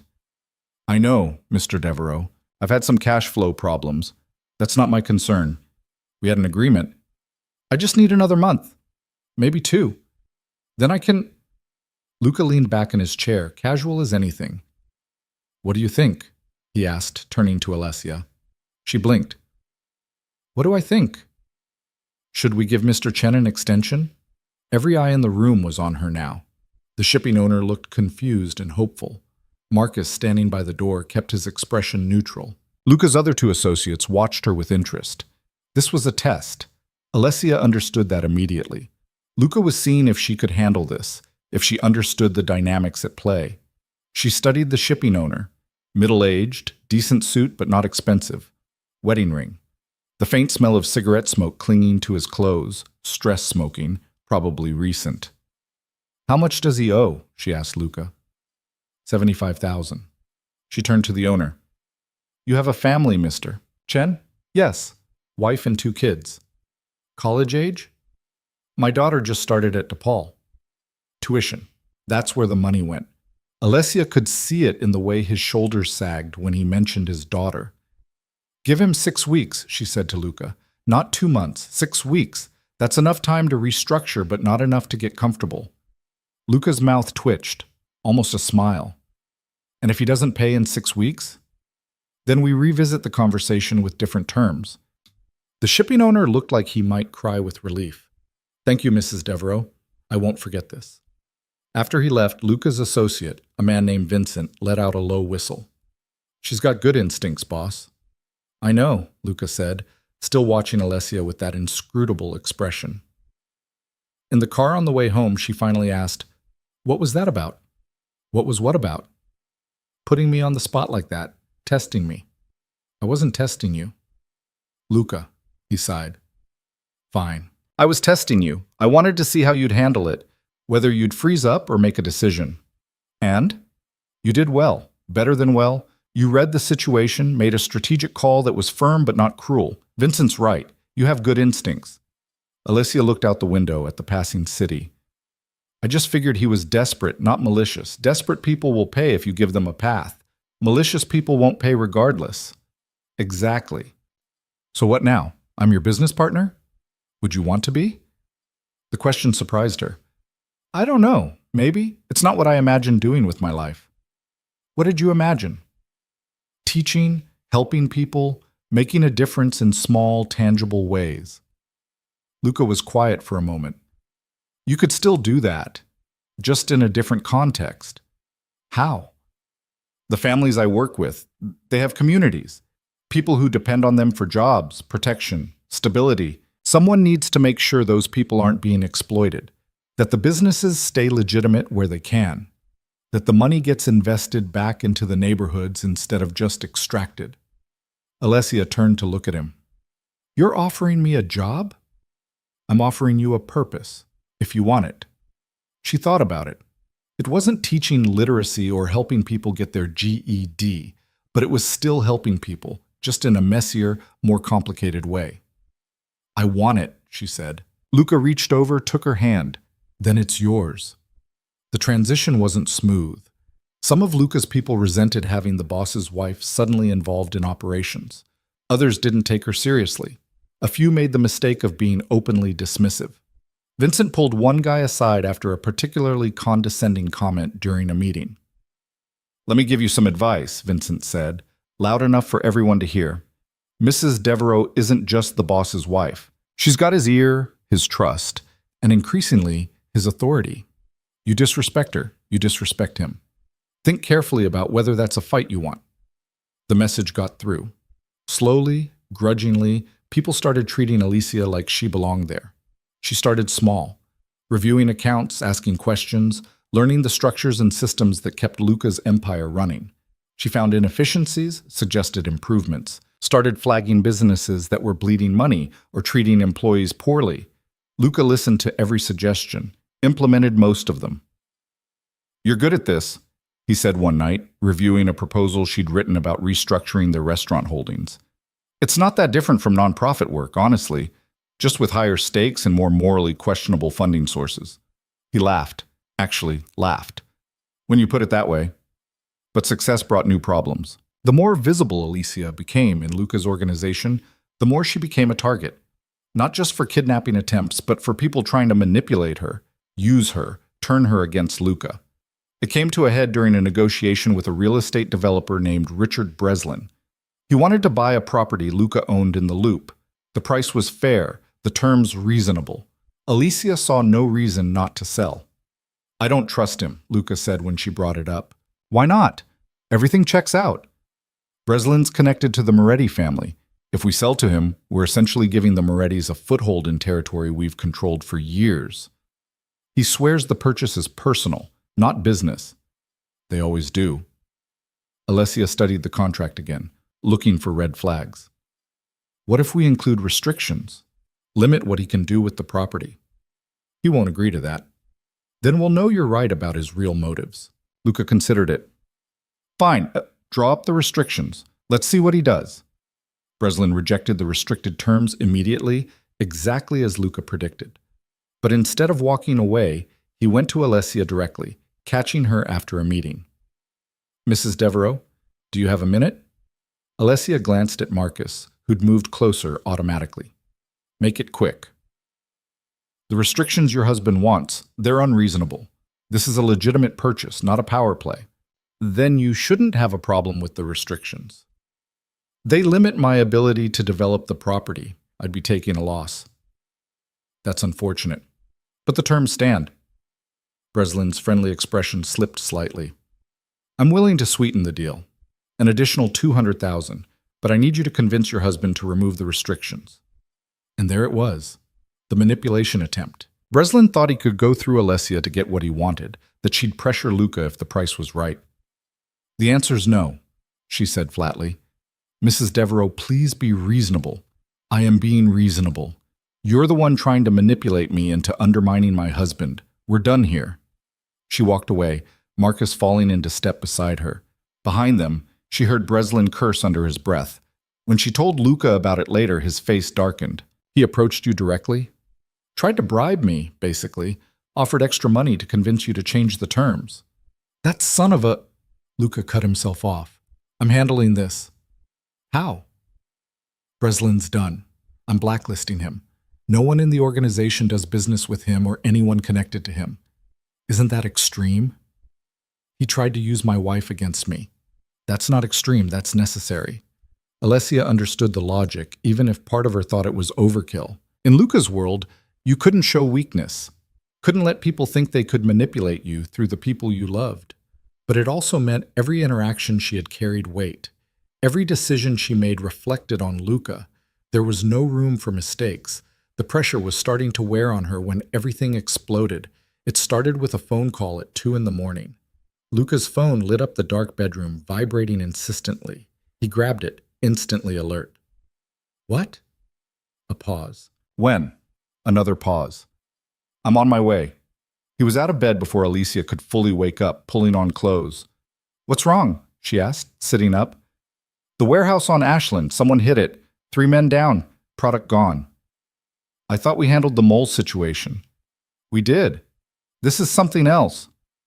He was gone in under 5 minutes, leaving Alessia alone in the dark bedroom with her racing thoughts. 3 men down. Did that mean injured? Dead? And who would be bold enough to hit one of Luca's warehouses after what happened to Chen? She tried to sleep but couldn't, finally gave up around 4 and went to make coffee. Marcus appeared in the kitchen like a ghost. "You should try to rest, Mrs. Devereaux." "Can't. What have you heard?" Marcus hesitated. "The 3 men are dead. Execution style. Whoever did this wanted to send a message." Alessia's hand shook as she poured coffee. "What kind of message?" "That they're not afraid of Mr. Devereaux. That they think they can challenge him." "Who would be stupid enough to do that?" "Someone with backing. Someone who thinks they have the power to win." Luca didn't come home until almost noon. He looked like he'd aged a decade overnight, exhausted, furious, and barely holding it together. It was the Calabrese family, he said without preamble. They used the Chen situation as cover to regroup. Now they're making their move. I thought you sent them a message that they wouldn't try anything. Apparently I was wrong, or they think I'm weakened enough to take down. He paced the living room like a caged animal, dangerous energy radiating off him. What are you going to do? Go to war, apparently. They've made it impossible not to. Luca, don't. Don't try to talk me down or suggest diplomacy. They killed 3 of my people and took $500,000 in product. This isn't something we negotiate away. Alessia had never seen him like this. Control completely frayed, the careful mask shattered. This was Luca Devereaux, with nothing between him and his rage. Okay, she said quietly, then we go to war. What do you need from me? He stopped pacing, looked at her. Stay safe, that's all. Stay in the penthouse. Let Marcus protect you. Don't give them a target.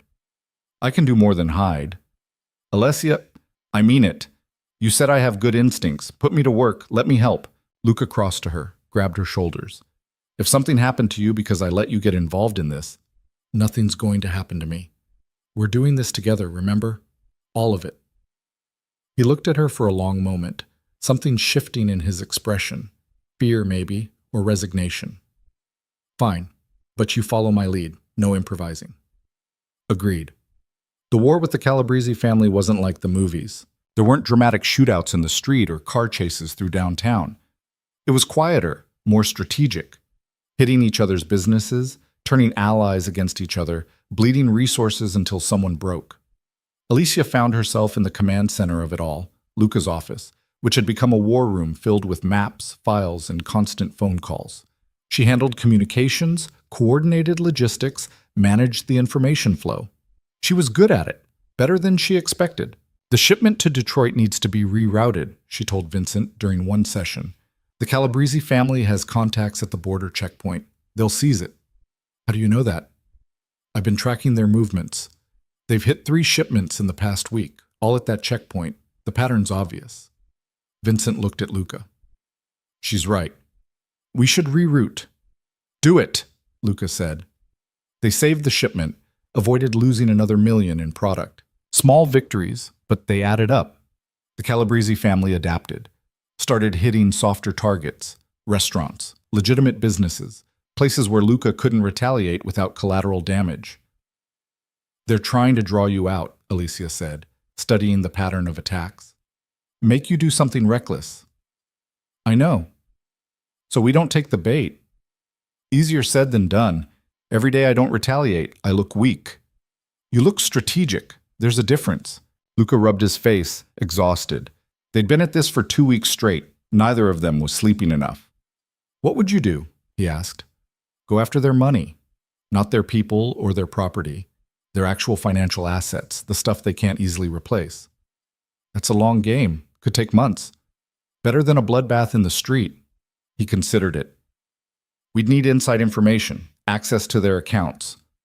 So we find someone who has that access. It took 3 days, but they found their opening. A banker named Michael Torres who handled accounts for several of the Calabrese family's shell companies. He was clean, well-paid, loyal. He was also having an affair with his secretary, and his wife didn't know. We leverage that, Alessia said. Tell him we'll expose the affair unless he cooperates. Luca looked at her. You're suggesting blackmail. I'm suggesting we use available resources. Is it any worse than what they're doing to us? No, but I didn't think you'd be the one suggesting it. Yeah, well, I'm full of surprises. Torres cooperated, gave them access to account information that revealed the structure of the Calabrese family's finances, where the money came from, where it went, which accounts were vulnerable.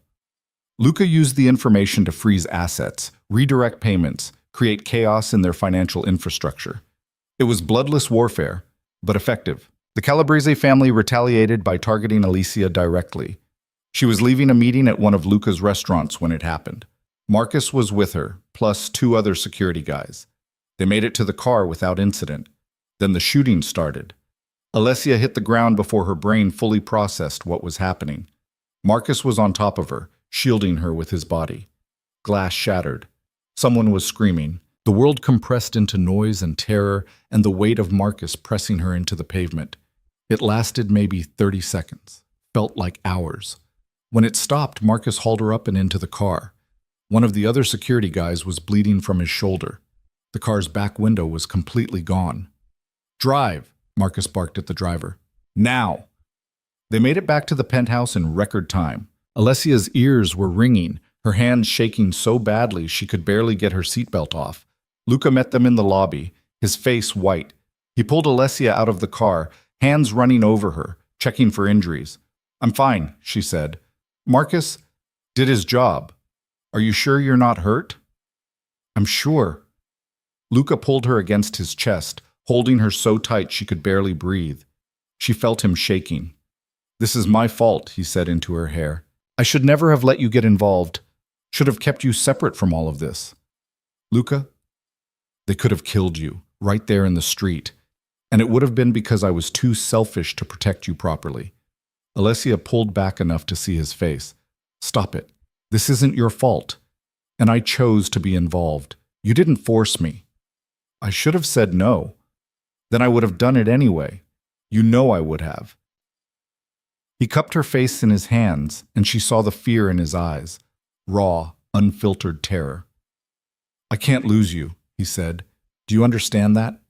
Losing you would destroy me. Then we make sure that doesn't happen. We end this. Together." "How?" Alessia thought about everything they'd learned, all the information they'd gathered. An idea was forming, dangerous and possibly stupid, but it might work. "We go after Antonio Calabrese directly," she said. Luca stared at her. "The head of the family?" "Yes. We've been fighting his lieutenants, his operations, but the real power is Antonio. If we can neutralize him, the rest falls apart." "Neutralize how?" "I don't know yet, but there has to be a way." They spent the next 2 days planning. Antonio Calabrese was 73 years old, a widower with 4 adult children who all worked in the family business. He was notoriously paranoid, rarely left his compound, trusted almost no one. But everyone had vulnerabilities, they just needed to find his. It came from an unexpected source, Alessia's father. Dominic called on a Thursday evening, asking to meet. Luca was suspicious, but Alessia convinced him to agree. They met at a neutral location, a restaurant where both families had people watching. "I heard about the attack on my daughter," Dominic said without preamble. "The Calabrese family has crossed a line." "I'm handling it," Luca said. "Are you?" "Because from where I'm sitting, this war is bleeding both sides dry with no end in sight." "What's your point, Dominic?" Alessia's father leaned forward. "My point is that I have information you need about Antonio Calabrese, something that could end this." "Why would you help us?" Alessia asked. Dominic looked at his daughter. "Because you're family, and because Antonio Calabrese tried to kill you. That makes this personal." He slid a folder across the table. Inside were photographs, bank statements, and what looked like medical records. "Antonio has lung cancer," Dominic explained. "Stage 4. He's been keeping it quiet, but he's dying. 6 months, maybe less. His children know, which is why they're scrambling for power. They think whoever proves themselves strongest before Antonio dies will inherit control of the family." Luca studied the documents. "How did you get this?" "I have my sources. The question is, what are you going to do with it?" "I'm going to end this war. Tonight." They moved fast. Luca called a meeting with the Calabrese family under the pretense of negotiating peace. Antonio agreed, probably figuring he had nothing to lose. They met at a warehouse on neutral ground. Antonio brought 6 people. Luca brought Vincent, Marcus, and Alessia. "You brought your wife to a peace negotiation?" Antonio said, wheezing slightly. His illness was visible up close. The gray pallor, the labored breathing. "My wife is my partner," Luca said. "She stays." Antonio's children stood behind him, watching everything with calculating eyes. The oldest son, Marco, looked especially predatory. "You wanted to talk peace," Antonio said. "So talk." Luca leaned back in his chair, completely calm. "Here's what's going to happen. This war ends tonight. You pull back all operations targeting me and mine. In exchange, I don't reveal that you're dying of cancer, and your children are already circling like vultures. The temperature in the room dropped 10 degrees. That's a lie, Marco said, but his voice lacked conviction. It's not. I have medical records, witness statements, everything I need to prove it. If that information gets out, every family you've got alliances with will know you're weak. They'll start making moves on your territory before you're even in the ground. Antonio's face had gone even paler. You wouldn't. Try me. Keep coming after my people, my businesses, my wife. And I'll burn your legacy to the ground before the cancer gets a chance to. Silence. Alessia watched Antonio's children process the threat, saw the calculations happening behind their eyes. Or, Luca continued, you agree to peace, we stop bleeding each other dry. You spend your remaining time securing your succession without interference from me. When you die, we maintain the peace with whoever takes over. Everyone wins. Except you get to keep your territory, Marco said. I keep what's mine. You keep what's yours. That's how peace works. Antonio coughed, a wet, rattling sound. And if I refuse? Then we keep fighting until one of us is destroyed. But you'll be dead in 6 months anyway, and your children will inherit a war they're not equipped to win. Your choice. It wasn't really a choice. They all knew it. Antonio looked at his children, seemed to have an entire conversation in that glance, then back at Luca. Fine, peace. But if you cross me, you'll already be dead, Luca said bluntly. So the threat's meaningless. But I give you my word, as long as your family honors this peace, I will too. They shook on it. Antonio's grip was weak, his hand trembling slightly. On the way out, Marco caught Alessia's arm. This was your idea, wasn't it? Does it matter? You're not what I expected. The scared little trophy wife. I was never that. You just assumed I was. Marco smiled, but it didn't reach his eyes. We'll remember that. When my father's gone and I'm running things. Good. Then you'll remember what happens when you come after me and mine. She pulled her arm free and walked away, feeling his eyes on her back. In the car, Luca took her hand. You were incredible in there. I was terrified. Couldn't tell. You looked like you were born to this. Maybe I was. I just didn't know it until now. The war ended, just like that. No dramatic finale, no bloodbath. Just two families agreeing that mutual destruction served no one's interests. Luca's people were relieved. Some seemed almost disappointed there wasn't more violence. But most just wanted to get back to business as usual. Alessia found herself exhausted in ways she hadn't anticipated.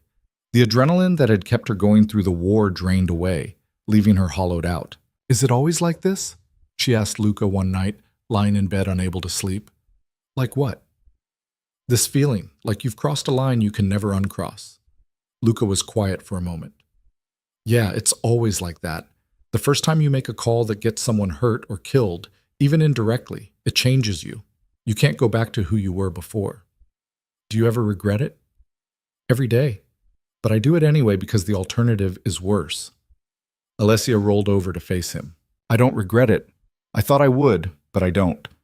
That probably makes me a terrible person. It makes you someone who can survive in this world. There's a difference. Is there? I'd like to think so. They fell asleep holding each other. Two people who'd crossed lines together and would keep crossing them as long as they had each other. The peace held for 3 months before the next crisis hit, though this time it came from an unexpected direction. Alessia missed her period in early December, then missed the next one. By the time January rolled around, she couldn't ignore the nausea that hit every morning, or the way certain smells made her stomach turn. She took the test alone in the bathroom, hands shaking so badly she almost dropped it. 3 minutes felt like 3 hours. When the 2 pink lines appeared, she sat down on the floor and just stared at it. Pregnant. She was pregnant. In the middle of a life that involved blackmail, territory wars, and casual discussions about eliminating threats, she was bringing a child into this world. The realization hit her in waves. Terror, joy, more terror, something that might have been excitement buried under all the fear. She told Luca that night over dinner, just blurted it out between the pasta course and dessert. I'm pregnant. Luca's fork stopped halfway to his mouth. He set it down carefully, like it might explode if he moved too fast. You're sure? 3 tests sure. All positive. He sat back in his chair, his face doing something complicated, processing, calculating, feeling things he didn't know how to express. Okay, he said finally. Okay? That's all you've got? He stopped, started over. How do you feel about it? Terrified, happy, more terrified, I don't know. How do you feel about it? Luca stood up, crossed to where she sat, and pulled her into his arms. Terrified, he admitted, and happy, and completely unprepared. That makes 2 of us. They stood like that for a while, holding each other in the dining room while Chicago glittered outside the windows, both of them trying to wrap their heads around the fact that in approximately 7 months, there would be 3 of them instead of 2. We're going to have to make changes, Luca said eventually. Security, living arrangements, everything. A baby makes us more vulnerable. I know. People will try to use this against us. I know that too. He pulled back to look at her face. Are you sure you want this? We have options. No judgment either way. Alessia had thought about it during the hours between taking the test and telling him. Thought about how much easier life would be without a child. How much safer. I want this, she said. Even though it's terrible timing and probably irresponsible and definitely complicated. I want this. Relief washed over Luca's face. Good. Me too. The pregnancy changed things in ways Alessia hadn't anticipated. Luca became even more protective, if that was possible. He doubled security again, vetted every person who came near her, started planning for scenarios she hadn't even considered. What if someone tries to grab you while you're pregnant? He asked one morning while she was dealing with morning sickness. Then Marcus shoots them. Same as always. What if they use the baby as leverage after it's born? Then we make sure they can't get close enough to try. What if... Luca, stop. You're spiraling. He was pacing the bedroom, running through worst-case scenarios like they were chess moves. I'm trying to prepare for every possibility. You can't prepare for everything. At some point, you have to trust that we're strong enough to handle whatever comes. That's not how I work. I know, but maybe you should try it anyway. He stopped pacing, looked at her sitting on the bathroom floor in his old t-shirt, looking exhausted and nauseous, and somehow still beautiful to him. I don't know how to do this, he admitted. Be a father. Raise a kid in this life. Keep them safe. Nobody knows how to do it. We just figure it out as we go. That's a terrible plan. It's the only plan we've got. Luca sat down on the floor next to her. What if I'm bad at it? What if I screw them up? Then we'll be screwed up together, as a family. He took her hand, laced their fingers together. When did you become the optimistic one? About 5 minutes after I stopped throwing up. He laughed despite himself. Fair enough. The news spread through the organization quickly. Alessia wasn't sure who leaked it. Probably someone who overheard one of Luca's security briefings. But within a week, everyone knew. The reactions were mixed.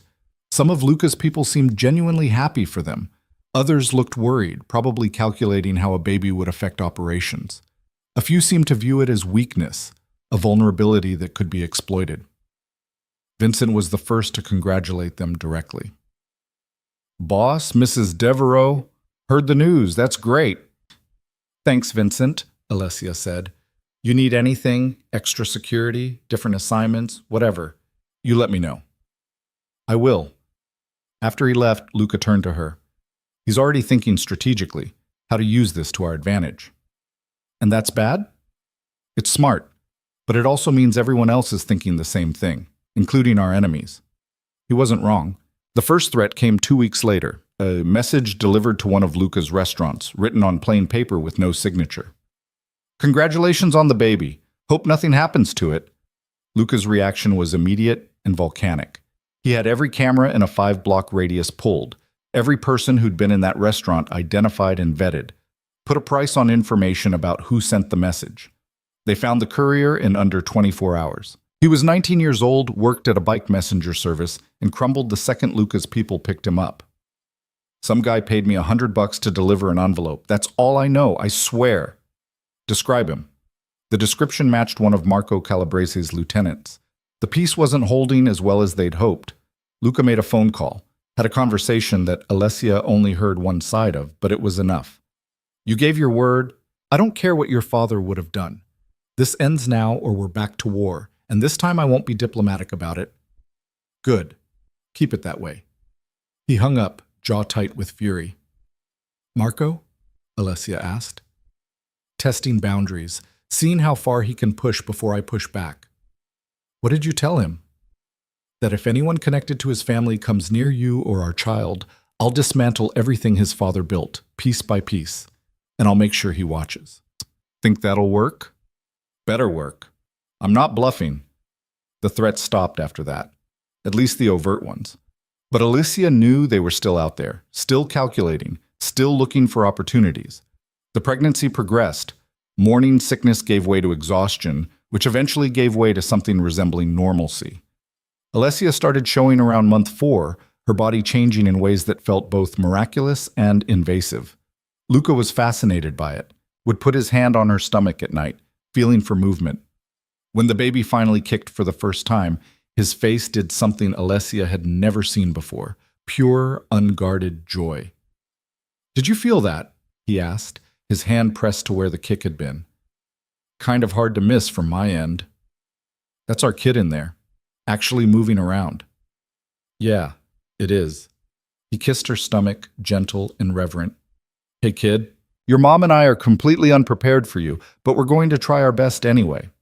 Alessia ran her fingers through his hair, feeling something in her chest expand. This man who could order executions without blinking was talking to her stomach like it was the most important conversation he'd ever had. They found out the gender at 20 weeks. A girl. Luca looked at the ultrasound screen, his hand gripping Alessia's so tight it almost hurt. A daughter, he said quietly. You disappointed? No, terrified. I have no idea how to raise a daughter. You'll figure it out. What if she hates me? What if she finds out what I do and wants nothing to do with me? The doctor stepped out to give them privacy. Alessia sat up on the exam table, still holding Luca's hand. Then we'll deal with it. But I think you're getting ahead of yourself. She's not even born yet. I know, but I can't help thinking about it. What we're bringing her into, the life she'll have to live because of who we are. She'll also have parents who love her, who'll do anything to protect her. That's more than a lot of kids get. Luca pulled her into a hug, careful of her stomach. How are you always so calm about this? I'm not. I'm just better at hiding the panic. They started preparing the penthouse for a baby. Converted one of the guest rooms into a nursery. Alessia spent hours researching cribs and car seats and all the things they'd need. Luca hired a security consultant to baby-proof the entire place, which was apparently more complicated than regular baby-proofing. The windows need reinforced locks, the consultant explained. The balcony should be completely off limits until she's older. You'll want cameras in the nursery, motion sensors, panic buttons. She's going to grow up in a fortress, Alessia said after the consultant left. She's going to grow up safe, Luca corrected. Is there a difference? In our world? No. The reality of that settled over them. Their daughter would never have a normal childhood, would always have security following her, always have to be careful about who she trusted, always live with the knowledge that her father's enemies might try to use her as leverage. We should give her a normal name, Alessia said one night. Nothing that screams mob family. What did you have in mind? I don't know, something classic. Emma? Sophie? Elena, Luca said. After my grandmother, she was tough as hell, survived things that would have broken most people. Elena Devereaux. Alessia tried it out. I like it. Yeah? Yeah? He put his hand on her stomach again. Hey, Elena. That's you. Hope you're ready for this mess. The baby, Elena, kicked in response. Luca grinned. She's feisty already. We're in trouble. So much trouble. But alongside the joy and preparation, threats kept emerging. Nothing as direct as the first message, but enough to keep Luca on edge. A suspicious car following Marcus. Someone asking too many questions about Alessia's schedule. Small things that individually meant nothing but together painted a picture of people watching, waiting. Luca increased security to levels that bordered on paranoid. Alessia had 6 bodyguards now, rotating shifts. Couldn't go anywhere without advance notice. The penthouse felt less like a home and more like a bunker. This is insane, she said, after being told she couldn't go to her sister's high school graduation without 3 days' notice for security planning. This is necessary, Luca countered. Luca, I'm 7 months pregnant. I'm not exactly a flight risk. You're 7 months pregnant with my child. That makes you the most valuable target in Chicago. I can't live like this, neither can she. You can and you will, until she's born and the situation stabilizes. They fought about it. Actually fought, raised voices and everything. The first real argument they'd had in months. You're being controlling, Alessia said. I'm being careful. There's a difference. No, you're being paranoid. You're seeing threats everywhere. Because threats are everywhere. You think I'm overreacting? 3 weeks ago, someone tried to hack our security system. 2 weeks ago, one of the guards we hired turned out to have connections to the Moretti family. Last week, I get it, but you can't protect us from everything. Watch me. Alessia threw her hands up. This is exactly what I'm talking about. You think you can control every variable, plan for every scenario, but you can't. Life doesn't work that way. My life works that way. It has to. Well, maybe your life needs to change. The words hung between them, sharp and challenging. Luca's face went hard. My life is what keeps you safe, keeps our daughter safe. You want me to change that? I want you to trust that we're strong enough to handle some uncertainty, that we don't need to live in a cage to be safe. We're not in a cage, aren't we? Luca opened his mouth to argue, then seemed to realize he couldn't, because she was right. The penthouse had become a cage. Beautiful, luxurious, but a cage nonetheless. He sat down heavily on the couch. I don't know how to do this any other way. Alessia sat next to him, her pregnant belly making the movement awkward. Then maybe we figure out a new way. Together. What if someone gets hurt because I wasn't careful enough? What if we spend our entire lives being so careful that we forget to actually live? He looked at her, and she saw the fear in his eyes. Not fear of his enemies or business rivals. Fear of failing her, failing their daughter. I can't lose you, he said quietly. Either of you. I wouldn't survive it. You're not going to lose us, but you need to let us breathe. They compromised. Security stayed tight, but Alessia got more freedom of movement. She could go to Sophia's graduation with notice, could have lunch with her mother without 3 days of planning, could occasionally leave the penthouse without feeling like she was planning a military operation. It wasn't perfect, but it was better. The real test came when Antonio Calabrese died. It happened in late February, 2 months before Alessia's due date. The old man finally succumbed to his cancer, leaving a power vacuum in the Calabrese family. Marco took control immediately, but not without opposition. 2 of his brothers challenged his authority. The family fractured into competing factions, each one making plays for territory and influence. This could get messy, Vincent warned during an emergency meeting. Marco's aggressive. If he thinks he needs to prove himself, he'll come after us, Luca finished. I know. What's the play? Luca looked at Alessia, who'd insisted on being part of the meeting despite being heavily pregnant and uncomfortable. We stay neutral, she said. Let them fight it out among themselves. That's risky, Vincent said. If Marco wins, and we didn't support him, if we support him and he loses, we're worse off, Alessia countered. Better to stay out of it entirely. Let them resolve their succession crisis without our interference. She's right, Luca said. We maintain the peace agreement with whoever ends up in charge, but we don't take sides. It was the smart play, but it required discipline. Marco reached out multiple times, looking for support. Luca turned him down every time. I respected your father, Luca told him during one particularly tense phone call. But this is your family's problem to solve. I'm staying out of it. That's a mistake, Marco said. When I win, and I will win, I'll remember who helped me and who didn't. Then I guess you'll remember I kept my word and stayed neutral. Same as I expect you to do regarding my family. Marco hung up without another word. He's going to be a problem, Alessia said. Probably, but that's future us's problem. Right now we focus on keeping our heads down and getting through the next 2 months. Elena had other plans. Alessia's water broke 3 weeks early at 2 a.m. on a Tuesday. She woke up to wetness and immediate panic. Luca? Wake up." He was alert instantly, sitting up. "What's wrong?" "My water broke. The baby's coming." Everything after that was controlled chaos. Marcus appeared within seconds. Had he been standing outside their door? Luca was on the phone with the hospital, getting their private suite prepared. Alessia tried to remember all the breathing exercises she'd learned and found her mind completely blank with panic. The drive to the hospital took 10 minutes that felt like hours. Luca held her hand the entire time, his face pale but determined. "You're okay," he kept saying. "You're both going to be okay." "You don't know that." "Yes, I do. You're the strongest person I know. You've got this." Labor was nothing like Alessia expected. It was longer, more painful, more exhausting. Luca stayed with her through all of it, letting her crush his hand, talking her through contractions, being the steady presence she needed. 17 hours after her water broke, Elena Marie Devereaux came into the world screaming her lungs out. The nurse placed her on Alessia's chest, this tiny, perfect, furious human being, and Alessia felt something fundamental shift in her universe. This was her daughter, her and Luca's daughter. "She's perfect," Luca said, his voice thick with emotion. "Look at her. She's perfect."